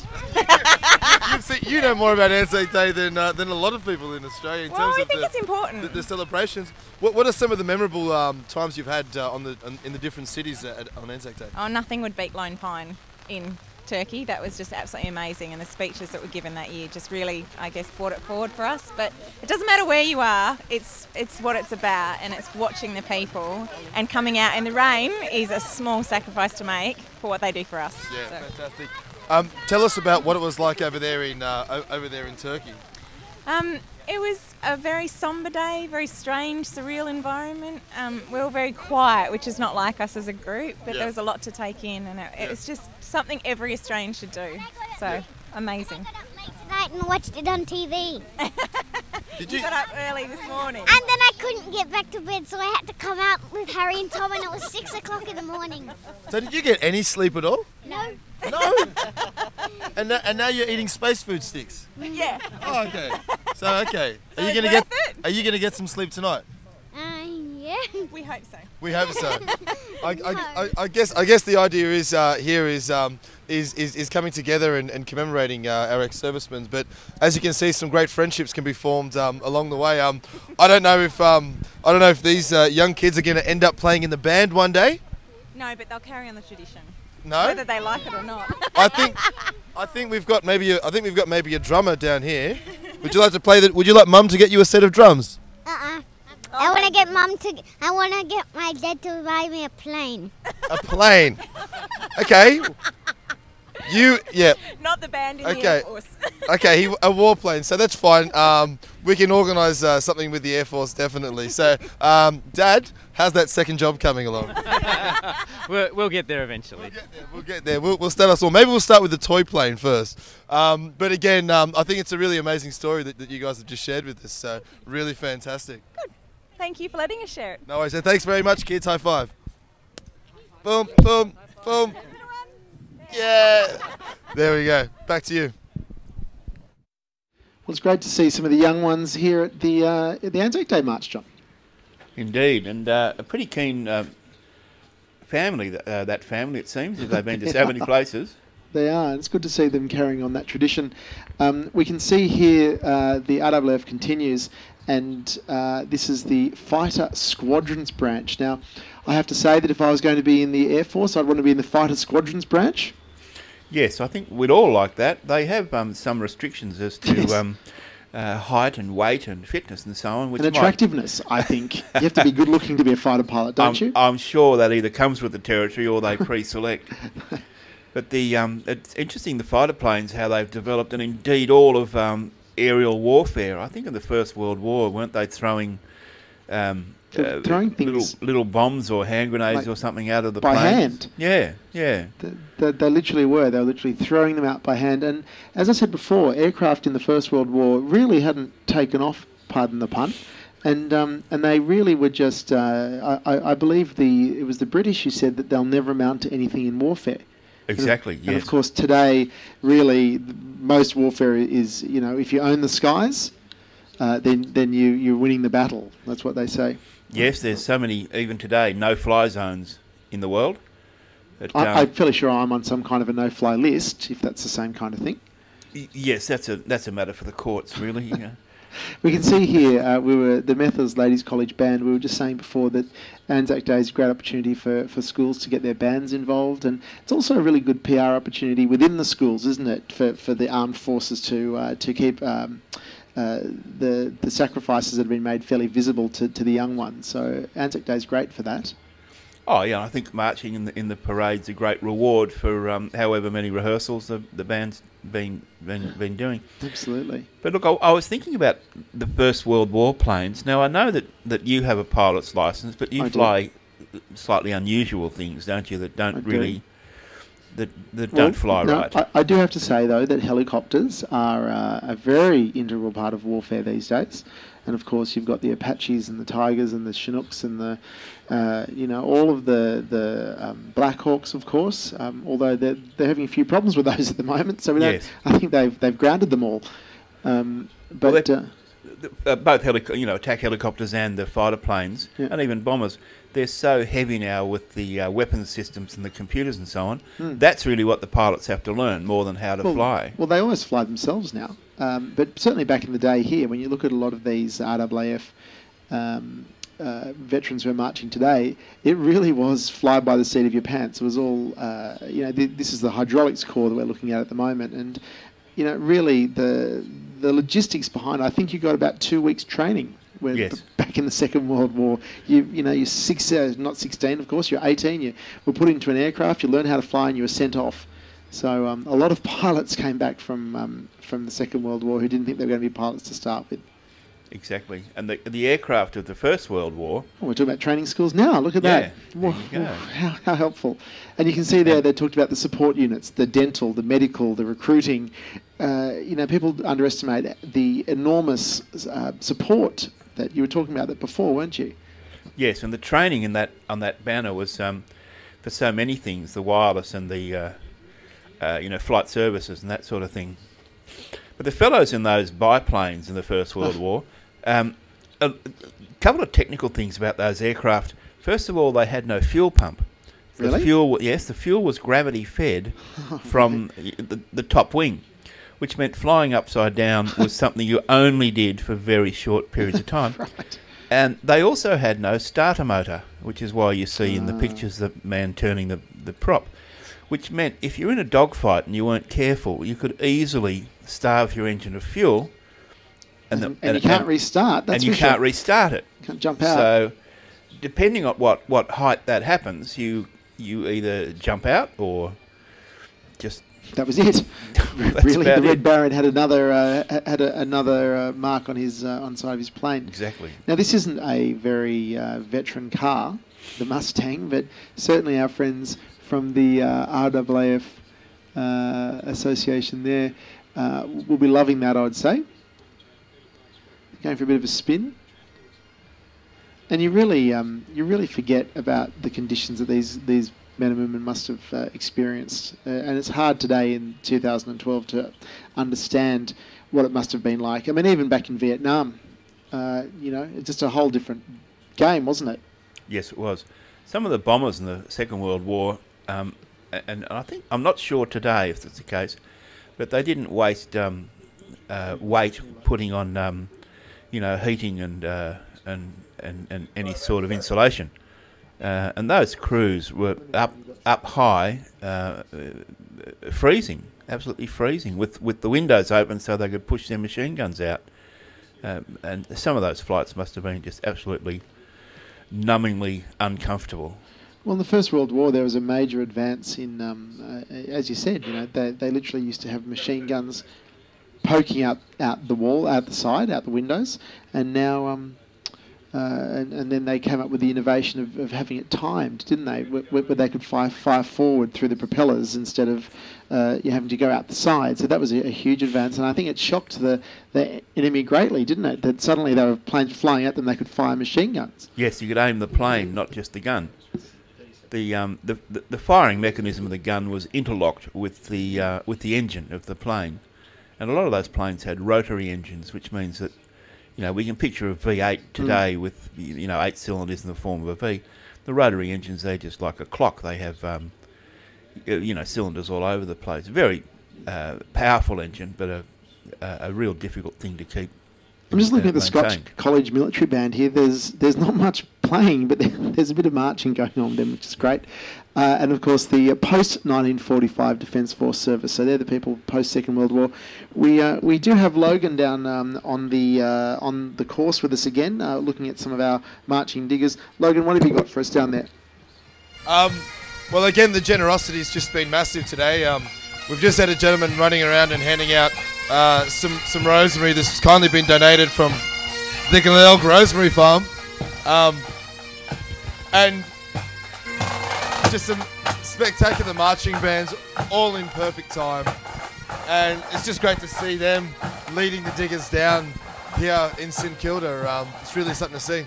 Now, Logan, did you know that rosemary actually grows in Gallipoli? That's the reason why rosemary is worn on Anzac Day. Did you know that? I did not know that, Ben. If I said yes, I would obviously be lying. But maybe someone else that didn't know that was the case is a couple of friends that I've just found and managed to bump into. Hello, how are you? Fine, and you? Very well. These are my new friends from Estonia. Yeah. So I'm just going to pose you a quick question. Do you know the significance of this? Of this flower? Yeah. Actually, we just came to find out, so maybe you can explain us. But we know about Anzac Day, but we don't know meaning of this flower. Okay, so Ben, I'm not the only one that isn't completely up to date with the knowledge here, but no, obviously the poppy flower signifies the blood, and yes, as you correctly pointed out, the rosemary does actually grow over there in Turkey, so that's the significance of it. So I guess you're all pretty happy. Did you get one? Yeah, you've got one as well. So yeah, you should pop one on there. What do you think about Anzac Day? It's quite special. Yeah, it is. We just came to here, so we are going to find out everything about it. We have a really cool parade. It's really big. What do you think about the marching bands? Oh, they're really good. They're really good. And how do you celebrate in Estonia? Do you have anything similar to this? Yeah, we do. Estonia has been to a lot of wars. First World War and Second World War, and we have a parade on Independence Day. It's a very big one with the army and people. Okay, fantastic. So, again, you are definitely missing out if you're not down here at the parade in St Kilda. More marching bands are coming through, but we're going to throw to some more coverage brought to you by our sponsors. Thanks very much. Thank you.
There is an escalating food crisis in West Africa. Drought has destroyed food crops, leaving families with little or nothing to eat.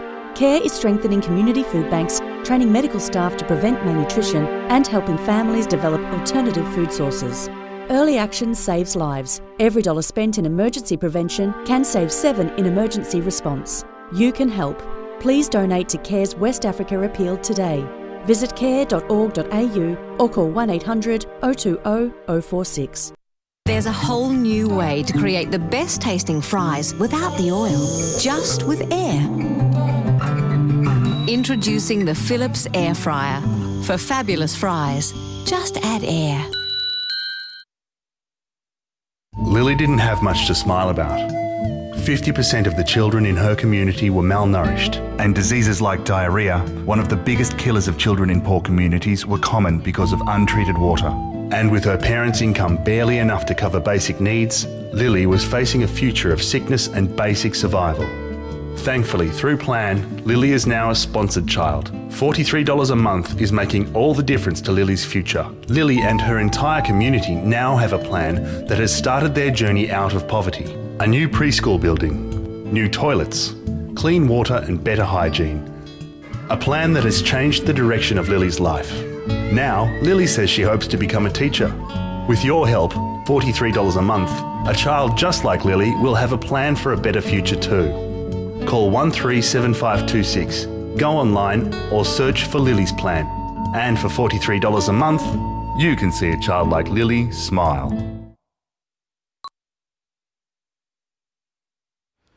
Well, look, this is fantastic. We're, of course, broadcasting to you live today from the 2012 Anzac Day March here in beautiful, sunny Melbourne. So thanks for joining us, everybody, online, around the world, and thanks to our sponsors for bringing this broadcast to you free of charge all the way from Melbourne at Anzac Day. Now, we're seeing the signals from Vietnam. We're into the Vietnam diggers here, and it wasn't a popular war. No, that's a bit of an understatement. It was not a popular war. And it seemed to drag on an awfully long time without being political about it. But there was a time, I think, some of these fellows came back from Vietnam and they felt a bit underappreciated. Which is just terrible. I mean, you go to serve your country and fight your war and, it doesn't matter whether it's politically approved or not. They just did their job. Yes, it was a bit and were drafted, weren't they? There was draft. They were, many of them, and a bit of a shameful episode, I think. But some of the jobs they did, they were tunnel rats. A lot of the war was actually underground, and they actually built tunnels and went and dragged people out of tunnels. Pretty nasty stuff. The Royal Australian Regiment Association. And you can see here Japan, Malay, Vietnam, Cambodia, Timor, Malaysia, Afghanistan, Singapore. It really is, they're all over the place. And some of the areas these people have served is really unbelievable. We've got, of course, this gentleman here is marching out the front. Although we're not sure quite why he's got his umbrella held like that. It is a fantastic day to be able to recognise and celebrate, I guess, the sacrifice. If celebrate's the word, the sacrifice that's been made by these diggers. And of course, here are our friends from the City of Melbourne band who played for us a little earlier on. I wonder, do they have a cupboard full of those uniforms where you just join the band and you pop out in this amazingly heavily woven wool and John, you raised an interesting point before, what they have under their kilts, especially those girls. Well, exactly. I wish Logan had asked that, but he's probably a bit modest to he's a bit too well behaved for that, isn't he? Now, we were talking about the medals before, and we can see that the medals are worn on the above the heart if you earned the medals, and if you're wearing them on behalf of a family member, they're on the right-hand side. Is that correct? Yes.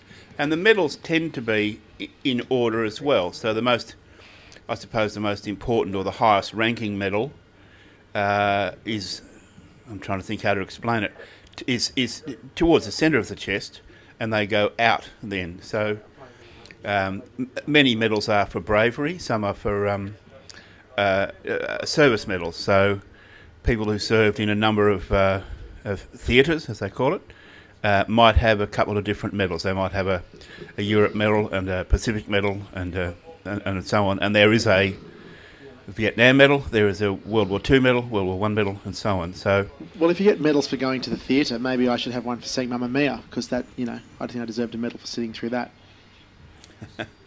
It depends what night you went.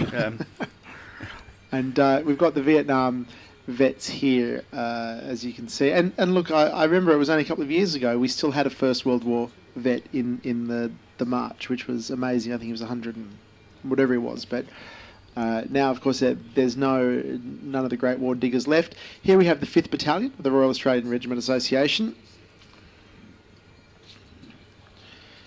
And of course, the crowds are still being pretty strong out there, considering the weather. We've got some quite heavily decorated people marching to that. Fairly mixed group by the look of it. A couple of relatives, but I saw a couple of berets there, which I think usually indicate commandos. And it's interesting as well, I'm not sure we're seeing, there's a blue dog. There he is, Bluey. I'm not sure we're seeing many current members of these various battalions and brigades and things. What happens if you're a serving member at the moment? Are you encouraged to march in the parades, or? I believe so. If your regiment is marching, you're encouraged to march with them. Okay. And we've got the 7th Battalion of the Royal Australian Regiment Association there. But generally, there has been another change too. The RSL, which was the Returned Servicemen's League, was a little bit slow to recognise servicemen who may have served but perhaps didn't go overseas. You know, there was a large contingent of service people in Australia looking after training and supplies and all that sort of thing. And there was a little while that the Returned Services League, the RSL, didn't really give them the recognition they felt they deserved. And it was a slightly similar case with the Vietnam Fellows, that there were people who went to Vietnam and there were regular army and conscripts who didn't go to Vietnam. But I think those divisions have been blurred, the scars have healed, and I think we can see from the faces it's, you know, it's a pretty friendly turnout. And I think there was originally there was some kind of discussion that you know, you had to be from the First or Second World War to be really acknowledged by the RSL, but that, as you said, that sort of is not so much the case anymore. Yes, that's true, and there seems still to be a little bit of playing around with the definition of war versus police action versus peacekeeping and so on.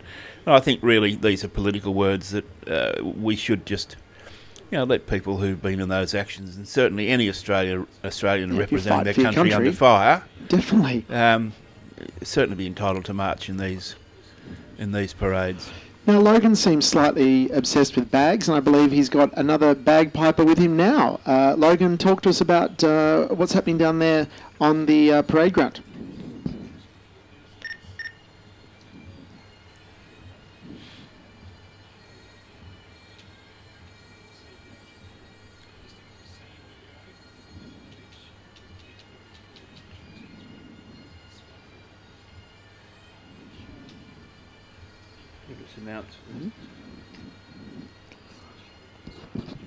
Now, of course, we did have a bit of a small technical problem there with our cross to Logan with the bagpiper. Let's see, what have we got going on there? South Vietnam, John, 1965. The 65 to 72. The range of that war.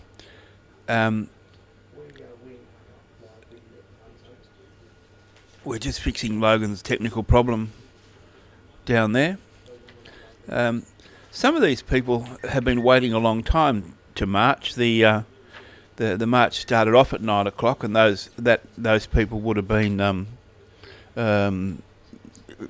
waiting not too long.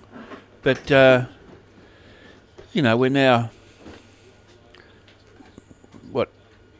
11:30 or something, whatever time it is. I haven't got a watch in front of me, but a lot of these people would have come along a bit later today to marshal, line up and march. Some would have been there from early.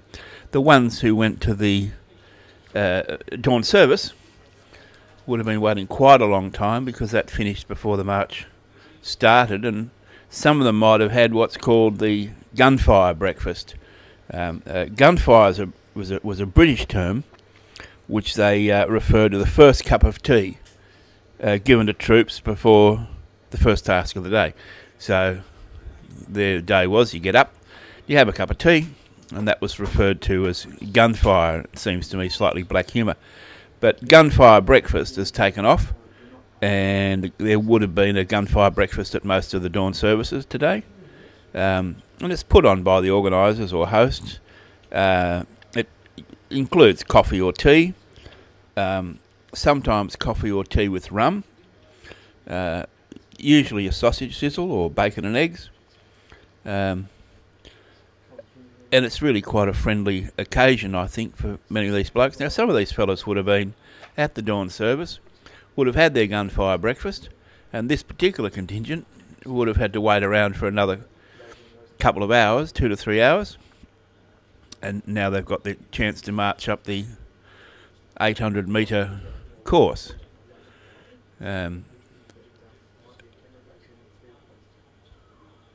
We should soon be seeing, I'm just not sure who this is, we should soon be seeing some of the medical corps who were in Vietnam.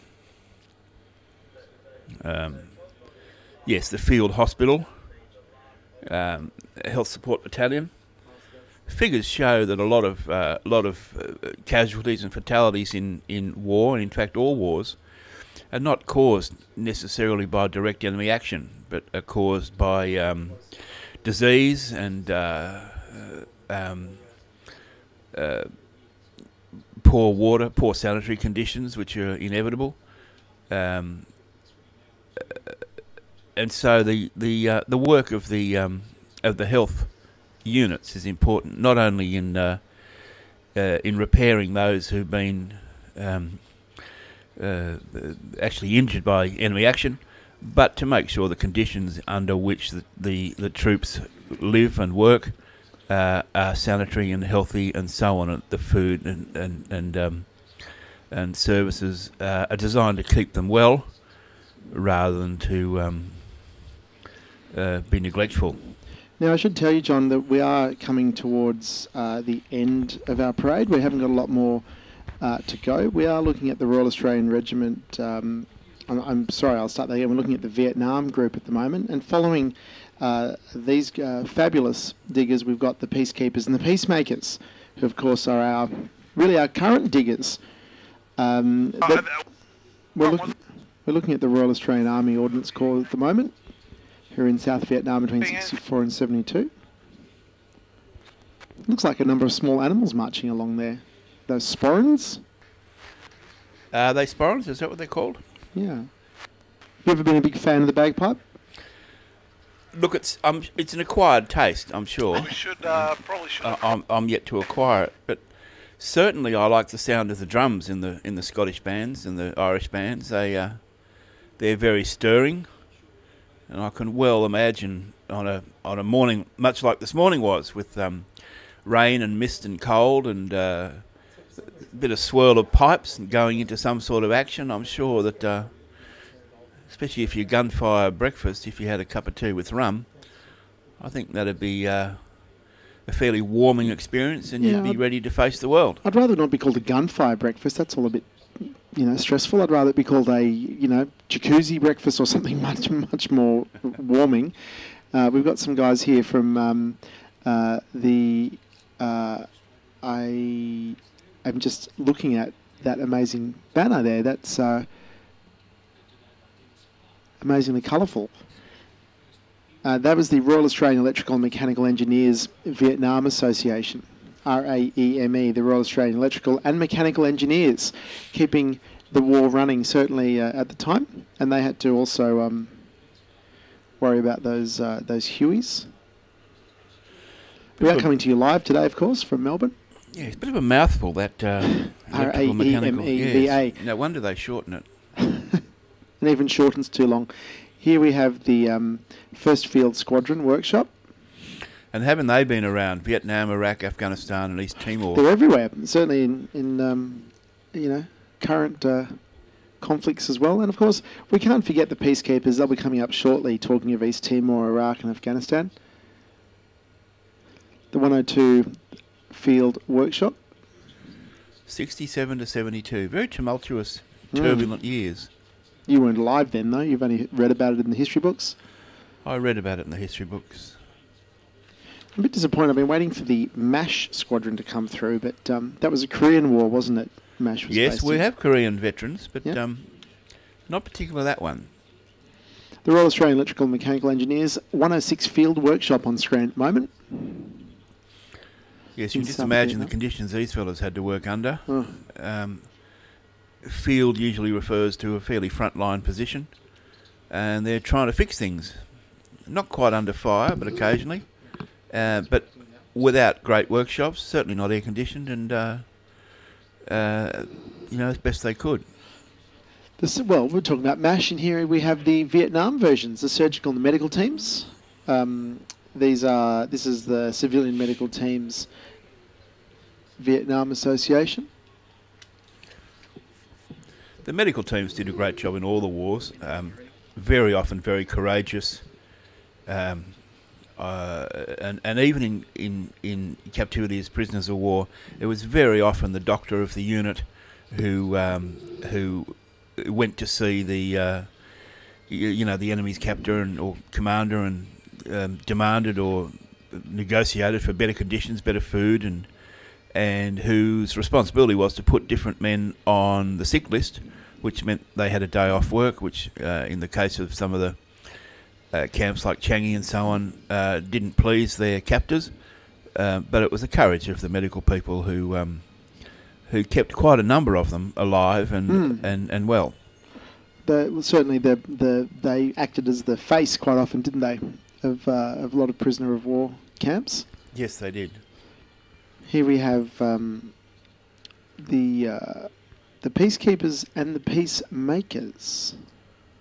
And now, this is Somalia we're looking at, which is the first in our peacemaker section I should say.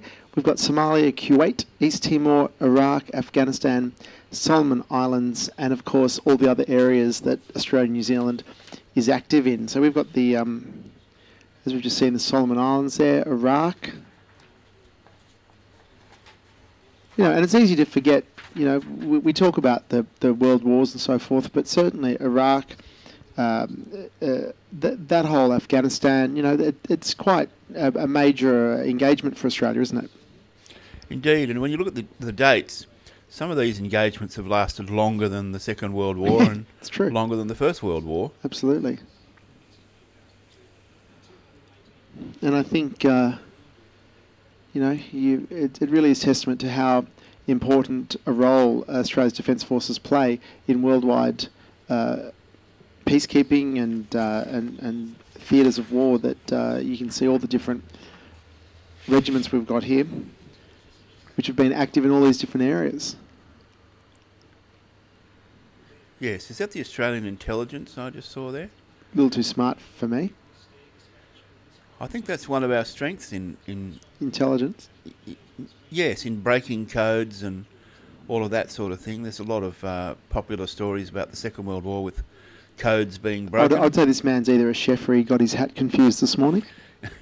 Yeah. I'd say that he's probably a chef there. He's a bit worried about the baseball satellites, but I'd say he's a chef. The military police, not the most popular always. Been in a lot of places.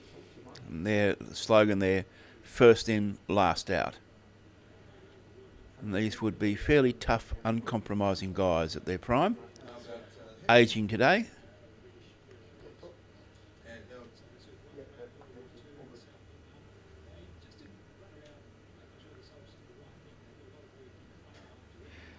That's a very impressive sight there. We can see all the Australian flags.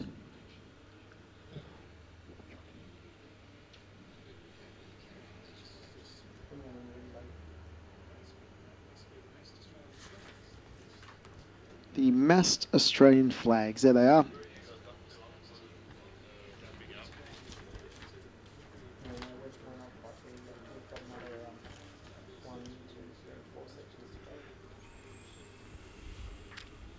The National Servicemen's Association, John. Yes, 51 to 72. That's a fairly long time, isn't it? My maths escapes me, but it's that would be something like 21 years. 21 years, yeah. That's an awfully long time. And in three, I think Korea, Malaya, and Vietnam, they were active. And you see a mixture here. There's a fellow, obviously from the Navy. There's some Army people. There weren't vast numbers involved in these in these operations, and so the numbers marching are not as large as, say, the 6th Division AIF or something like that. But they are significant actions nonetheless. Now this, of course, are our different defence and national services. There's the post-1945 Defence Services, National Service Association A Company, the National Service Association B Company, and the OTU Seashell Association. Yes, well, post-1945 actually is an interesting era because it's not generally talked about, but or perhaps not even generally known, but Australian troops went to occupy Japan after 1945 and were there for quite some considerable time. And there was a big operation just bringing the fellas home. Yeah, definitely. The demobilisation or demob. And then, of course, people might know Concord Repat Hospital, full of diggers. But for years after 1945, there was a lot of medical work going on. And a lot of, sadly, a lot of the fellas came back from the war, but passed on in the next month or year from injuries received at war. Now, talking of demobbed, I believe Logan's down. We're starting to lose some of the audience now because the parade is wrapping up. But just as we see the National Service B Company come on screen, Logan's down with a digger with a very impressive array of medals. Logan, tell us all about it. Yeah, no, yeah, thanks, Ben. Down here with Vern now. Vern has an amazing amount of medals there, mate. First of all, let me shake the hands of the champion. Thank you, mate. You want to tell me a little bit about today and? Well, today is a tribute to all the people who fought and died and served Australia. You know, in whatever capacity in uniform. There's nothing. We don't honour or glorify war. It's the opposite. People paid the supreme sacrifice. They gave their lives for this country and for the uniform and for this hat, and that's what it's all about, to honour them. I think it's an important point you touched on. What are some of the things we can do to ensure that we don't have another situation where we have to go to war again? Because that's the main thing that we want to. No soldier ever wants to go to war, believe it or not. That's you serve your country, but you don't really want to go to war and have to fight. If you're ordered to do so, you do it. But education, teach young people what Australia is, what it means, what it's about, so that every person, regardless of what political persuasion they are, what religious belief they are, what colour they are, whatever, can understand that this is a great country and people have fought and died to make it this way. And that's what we want. That's the thing. Educate people to live in this country, live together, live in peace, and enjoy the country, enjoy each other.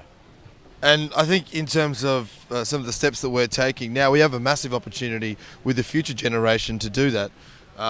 In terms of some of the things we're doing, we're live streaming with the internet.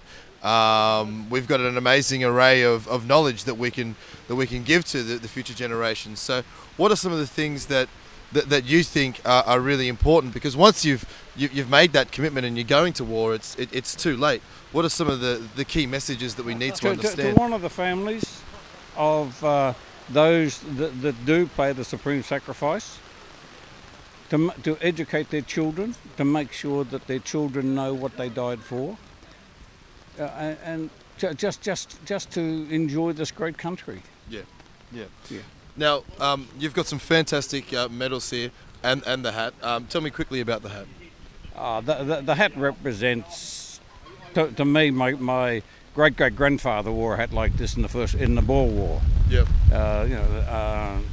My uncles and family served in the First World War, the Second World War. I served in Malaya and Vietnam, and that's what it represents. It's a tribute to all them. Now, it represents this country. I really appreciate the time to meet you, Vern, and to get your thoughts and your perspective on it, because you are dead right. If we can educate people so that we don't have to go to war again, then we're winning. Yeah, we are. All right, guys, I'm going to throw back to you in the studio. Thanks, Vern. Well, that was absolutely fantastic to see that. We've got the Brigade of Gurkhas here. This is the Commonwealth Forces. The famous Gurkha Brigade. Yes, very world famous for their courage and how hard they are. Renowned as fierce fighters, yes. And apparently they're also good tuba players, which is fantastic. I didn't know that about the Gurkhas. No, a little known fact about the Gurkha tuba playing. This is the ex-serviceman from Ceylon. Yeah, now Which is a good called tea. yes, now called Sri Lanka, of course, one of the many countries that's changed its name with independence. And so in this collection of the Commonwealth forces, we've got the United States, France, Netherlands, Poland, Greece, Russia, Serbia, Turkey, Italy, Vietnam, and of course we've got the Air Force cadets wrapping things up. Now, I do have to say it's certainly a sign of how things have how the time has changed to have people such as Italy and Turkey and so forth here. Sort of it's great that everyone can come together and march together. Yes, the relationship between Australia and Turkey has actually been wonderful since the cessation of hostilities. I think there was respect even on the battlefield at Gallipoli, but there's very nice things said in Turkey about Australian soldiers, that our soldiers rest in graves of their other motherland. Often very moving stories of Turkish and Australians coming together after the war, sometimes many years after, to meet with maybe a cup of tea between them rather than a gun barrel. And thank heavens for the Turkish, because where would we be without things such as Turkish delight and Turkish bread, which is one of my personal favourites. So thanks to the Turkish. And they make wonderful cymbals, of course. And they do, absolutely, for the drummers amongst us. As you can see, it's starting to get a little bit busier down there as all the rest of the people sort of wrap up as the marshals come in. Now that gentleman's certainly got a lot of medals there. So the Commonwealth Forces is closed by the Air Force cadets, and as you can see, we've got India very prominent in the frame there. We've got a secondary college joining us, playing busily. And look, just as today's parade wraps up, we should really remember all the people who fought for Australia, and in the Anzac Alliance. It's great that Anzac Day can be celebrated every year and keeps it going for the generations. Indeed, there we have I think that's a classic Holden, isn't it? FJ? Classic Australian. No, it's not an FJ, but it's a classic Aussie car to bring us to a close. This is the South African Military Veterans Organisation. And back to South Africa, where Australian military history could be said to have started with the Boer War. Of course. Which is these guys' backyard, really. I originally thought it was because the war wasn't very exciting, but it wasn't that kind of Boer, I later found out. No, some famous great actions in the Boer War and some great participants as well. I think Winston Churchill was a Boer War. Was he? Oh. Well, testing my memory there a bit. I was only young at the time. That's right. Back in the 1890s. Yeah, Boer War was 1899 to 1902. I just happened to have that information at the front of my brain. The Rhodesian ex-services. Yes, now Zimbabwe, but they've continuing to call it Rhodesia, at least on that banner. And of course, for those of you who've just joined us, we're almost at the tail end of our broadcast, and it's the 2012 Anzac Day March in Melbourne, in Australia. And as you can see, it's been a bit of a rainy day in Melbourne today, completely unsurprisingly. Malta, there's the Maltese Ex-Service Associations. I would predict you were going to tell that joke that's so famous. How do you make a Maltese cross? How? You jump on his foot. That's right. Oh dear. It's nothing like a good old joke, and that's nothing like a good old joke. Yeah. Ah, yes. We can start talking about the Maltese Falcon any time now. It's a good book, wasn't it? Yes, and film. And Falcon. Here we have, we're really getting to the tail end. Of course, the Australian Scouts traditionally wrap up the, this is the Karen British Alliance. Colourful crowd.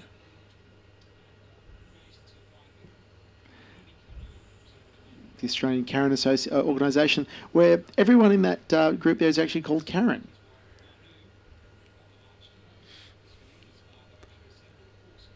Very colourful. Look at that. As I was just saying, traditionally the Scouts wrap up the tail end of the march, and we'll be seeing them very shortly.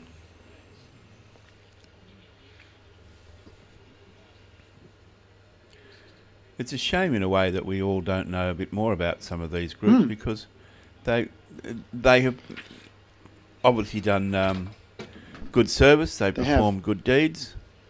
Here are the Allies. This is the Marshals. Some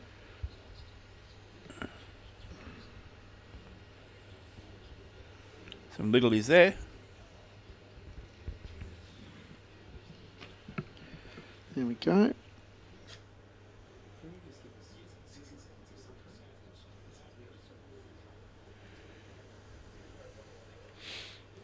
Allies, fairly generic term. Interestingly, by convention, allies who are on our side are always spelt with a capital A. It's a proper noun. But the Absolutely. allies of the enemy is always spelt with a small And so it should A. be. Yes, quite right.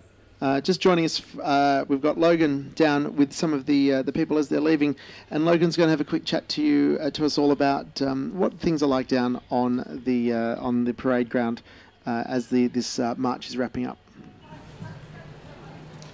Yeah, I think everyone down here is just really, I guess, a little bit overwhelmed. I mean, the emotions have been flowing for a number of hours now, so everyone's got this sort of nostalgic, this sort of really humbling feeling about them right now. A few people are getting out of the wet, as you can see behind me. We're not sure whether it's raining or not here, so whether the umbrella's up or down, it doesn't seem to make any difference because we're absolutely soaked and drenching wet anyway. I think that in terms of what I've seen, Anzac Day down here in Melbourne and on St Kilda Road, it is special, and I think walking up to the Shrine of Remembrance, I think it's just a perfect setting. I know that a lot of people down here in Melbourne have turned out. They would turn out rain, hail or shine, but the sheer numbers, I think it's fantastic. The crowds by the side that were just clapping for hours and hours as people were walking down the street was just fantastic for us to see, working, but also as a bystander. So right now we're sort of getting closer towards the end of the parade, but I think there's this real sense of achievement more than anything else. I think for everyone that's got up early, put their medals on, people that have come down to watch and witness this, I think there's a real sense of achievement. Not that we've gone to war, not that we've faced any barrage of bullets or ammunition, but I think just the fact that we've all come down here and come together, I think is a real sense of achievement. So, and Logan, how has it been for you being part of this as well? Like, has it been a special experience for you? Yeah, I guess one of the great things that we get to do working in the media is we get to cover all sorts of events. I think on a scale-wise, I think the closest thing we've done was World Youth Day down here in Melbourne. And again, that was absolutely massive. Again, people marching through the streets. I think in terms of being down here personally, I'm always the sort of person that like to get involved in paying respect, so I'm always big on doing something on Anzac Day. I think what we've been able to do here today with live streaming, bringing it to the world, bringing it to iPads, iPhones, has been unique and rare, and it's a first. So I guess the production team and you technical guys all need to take your hat off for that.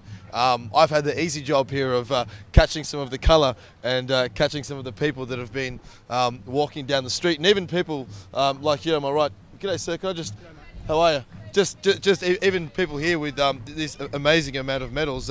Just quickly tell us about you with the 5 Ra, are you? 5 Ra, yeah, 5th Battalion, mate, yeah. We heard about you guys. We heard you cheer loudly for you. You had a whole bunch of fans over there. Oh, yeah, I didn't see them at all, but yeah, they were a very good bunch to work with, mate. Fantastic bunch of blokes. Great, and I'm just wrapping up and summarising our footage for today, but how would you sum up today?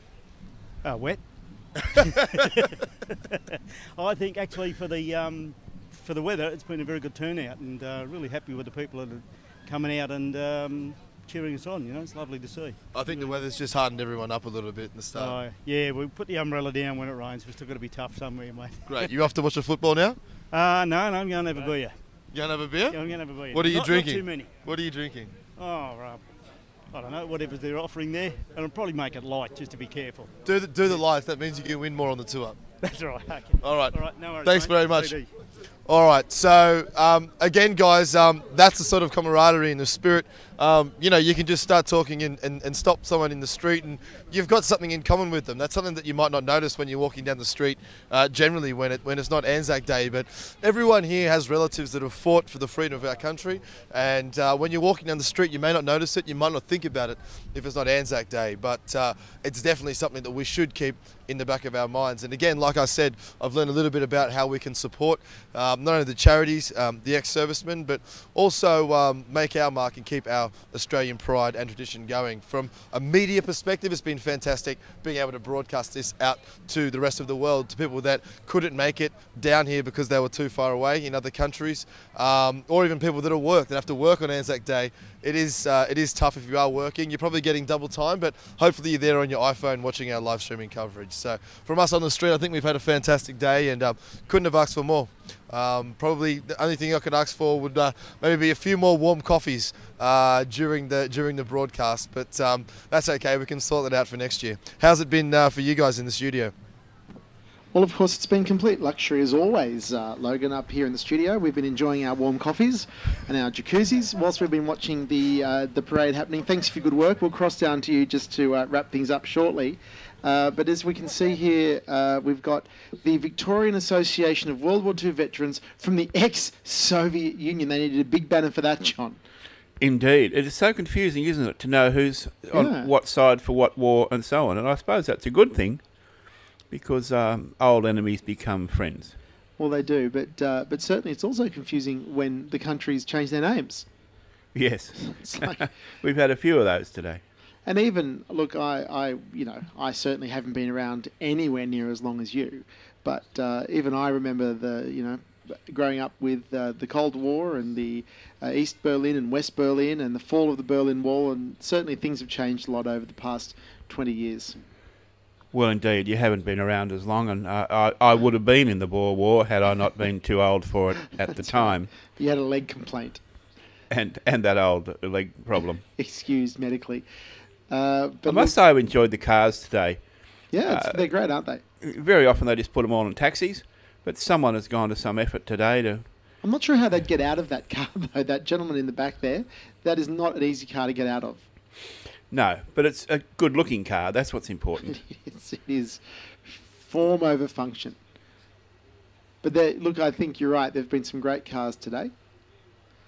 Of course, we're just looking at Serbia at the moment and Turkey. And look, it is great for these guys to get out and get some recognition, because I think when they fight for their country, it's a whole different environment. But I think a large part of it is you just want that appreciation. You just want that sort of recognition, and I think it's great that we can all come out and do this.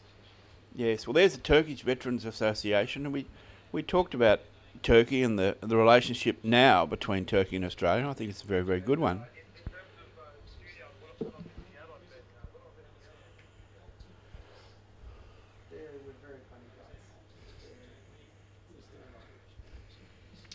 We've got an extraordinarily large and detailed banner brought by the Turkish. I don't think we're going to be able to read that today, but I'm sure that'll be available in booklet format for iPad. I have noticed, though, that towards the end of the parade, people are walking a touch more slowly. It just could be my imagination, but I think it's probably a very exhausting parade for some people, for even a lot of people. And also, it's been 3 hours. We started at 9 o'clock on the dot. It's now 12:15, and there's been 408 separate groups come through. Yes, it's a lot, isn't it? Fellow on his mobile phone there, that's modern, isn't it? Yes, very modern. They should be marching with the Signal Corps. That's right. Intelligence. They're feeding it back. Here are the Italians, the Italian veterans. Oh wow! Look at that really.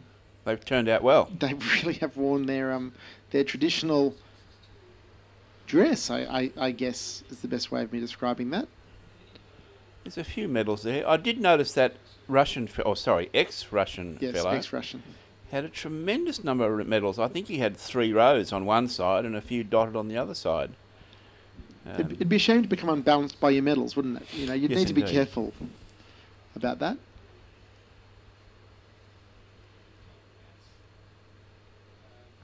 And I understand that there's going to be a great turnout at Gallipoli today as well. There's going to be our Victoria Cross holder.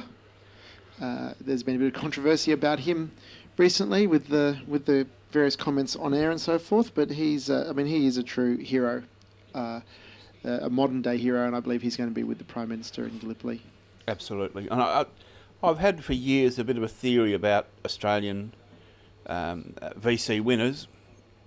And looking at the British VC winners and the American, I think it's the is it the Congressional Medal of Honour? I can't remember what's their highest one. Yeah, but I think that's it. Very often people win medals for killing other people. That's in brave ways.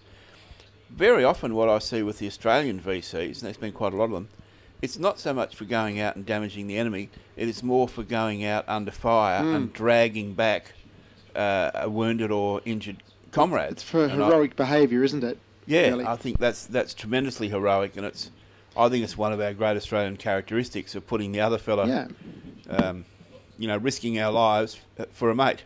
And I think Australians are well known for that, aren't they? They're very selfless in general. Yes, and I think the history of what VCs have been given for reflects that. This looks like the General Lee from Dukes of Hazzard coming up the driveway there towards the Shrine of Remembrance. The car, that fancy car. There it is, the orange one. Well, I think it's also a measure where on an Anzac commemoration with this parade, and the same in other cities, that it's not just the Aussies. We talked before about having everyone else, the non-Aussie, non-New Zealanders at the back, whether that's appropriate. But the fact that they're even in the march and causing no... Yeah, I was thinking that's amazing to have the Vietnamese, marching with the Vietnam vets. I mean, that's a great sign. Yeah, it's fantastic, isn't it? Although, I do have to say, I don't think we've seen any Japanese here in this particular march. So, I'm just looking at our list for that. Here we have the Air Force cadets marching down. Of course, the Cadet Corps is a fantastic school-based program that gets youngsters involved in the Air Force, and of course the Cadet Corps for the Army. Were you an Army cadet at school, John? Army, yes, not one of these Air Force fellows. We marched around and played our drums and bugles, and we got to take our rifles home. They were Lee Enfield 303s at the time. Oh, well, that's very different from my day at school. Well, we've got a band sneaking in there behind the Air Force cadets. The parade is wrapping up. For our viewers at home, we now have shortly after the Air Force cadets, we have our marshals, and they've done a fantastic job today in controlling the parade.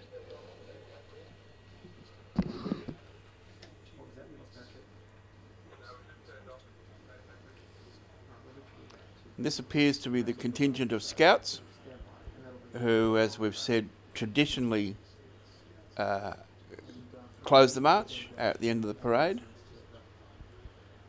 And I think with modern day life, and when we look at the exploits of footballers and so on in the news in the bad way, we forget that there's a whole generation of kids who are guides or scouts.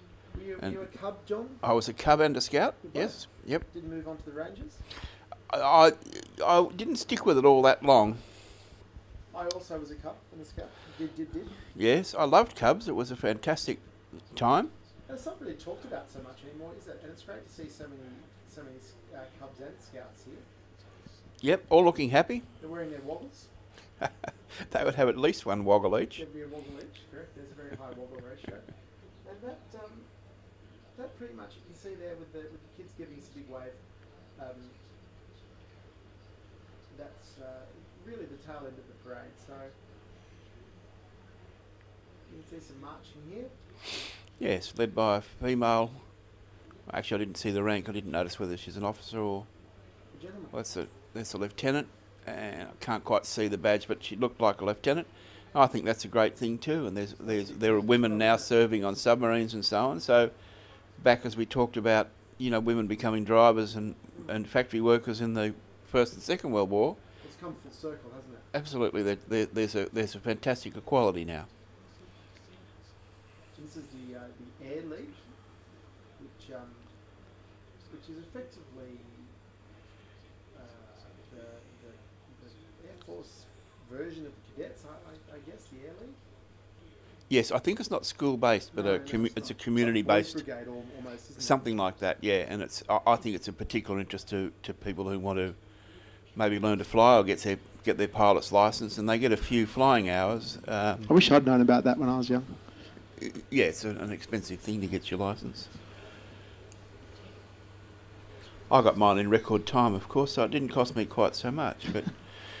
But that wasn't on helicopters. Your helicopter license would have cost you quite a bit in terms of instruction hours. You can see the bags there. We've had quite a lot of exposure to the bagpipes today. I reckon Logan could actually play in one of these bands next year. And I reckon he should. I reckon it should be part of the coverage that Logan... and look at the weather protection there on those drums. Yes. I would never have thought that would have been appropriate, but obviously it still works. They're usually used as mufflers for funerals, but they're obviously protecting their drums today. Exactly.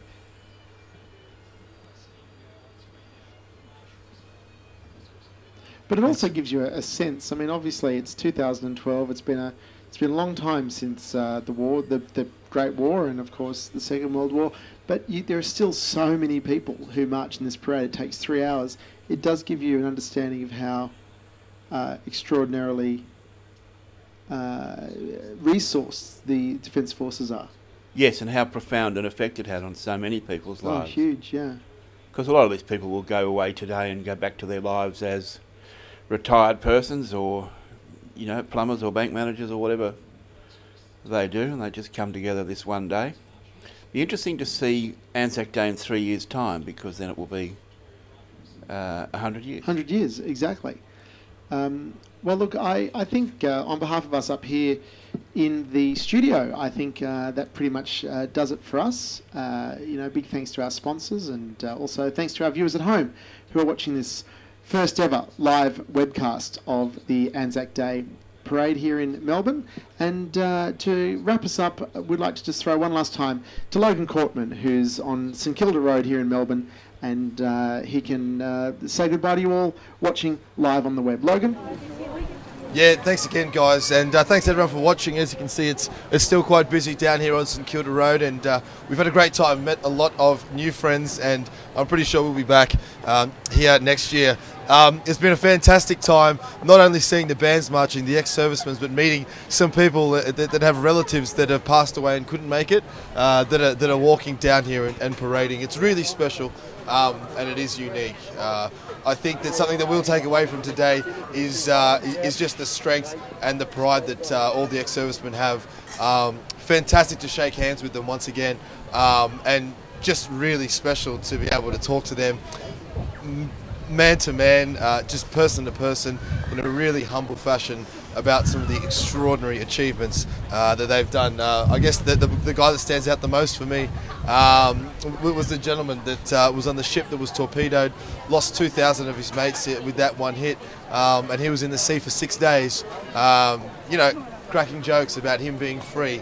And you can only imagine what it would be like to be there, and then standing up here in St Kilda and marching. Again, it's just absolutely huge. It's a fantastic effort, and we thank you all. You've done us all very, very proud. Again, we are going to be able to stream to you live next year.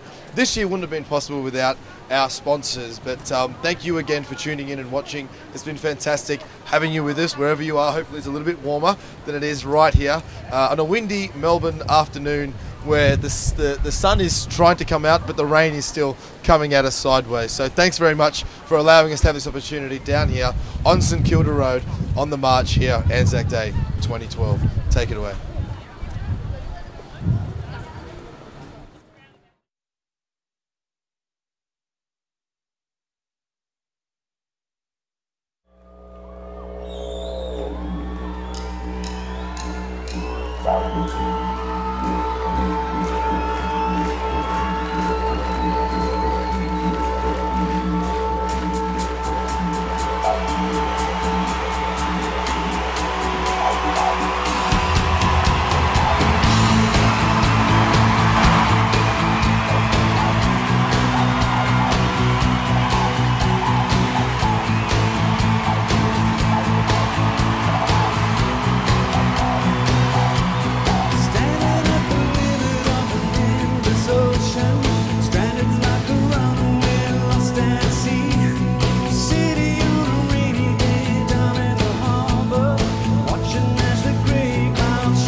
There is an escalating food crisis in West Africa. Drought has destroyed food crops, leaving families with little or nothing to eat.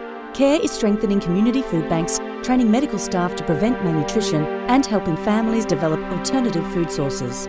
Early action saves lives. Every dollar spent in emergency prevention can save 7 in emergency response. You can help. Please donate to CARE's West Africa Appeal today. Visit care.org.au or call 1800 020 046. There's a whole new way to create the best tasting fries without the oil, just with air. Introducing the Philips Air Fryer. For fabulous fries, just add air. Lily didn't have much to smile about. 50% of the children in her community were malnourished, and diseases like diarrhoea, one of the biggest killers of children in poor communities, were common because of untreated water. And with her parents' income barely enough to cover basic needs, Lily was facing a future of sickness and basic survival. Thankfully, through Plan, Lily is now a sponsored child. $43 a month is making all the difference to Lily's future. Lily and her entire community now have a plan that has started their journey out of poverty. A new preschool building, new toilets, clean water and better hygiene. A plan that has changed the direction of Lily's life. Now, Lily says she hopes to become a teacher. With your help, $43 a month, a child just like Lily will have a plan for a better future too. Call 137526, go online or search for Lily's plan. And for $43 a month, you can see a child like Lily smile. At Red Energy, we believe in people. We believe in community. And we believe in giving every Australian the energy they need to achieve their dreams. We're 100% Australian owned. And we're 100% committed to serve. Because that's the Australian way. Red, we're living energy. Hi there, can I help? Yeah, can you explain car insurance to me in plain English? How does amazing insurance with awesome discounts sound? I can get that. Sure, we've done it for millions of other people. Great. And we'll throw in a lifetime repair guarantee. Fantastic. And personalised claims support at no extra charge. Fantastic-er. Fantastic-er. Technically, that's not plain English. Don't worry, it'll catch on. Get fantastic savings with Progressive Online Car Insurance.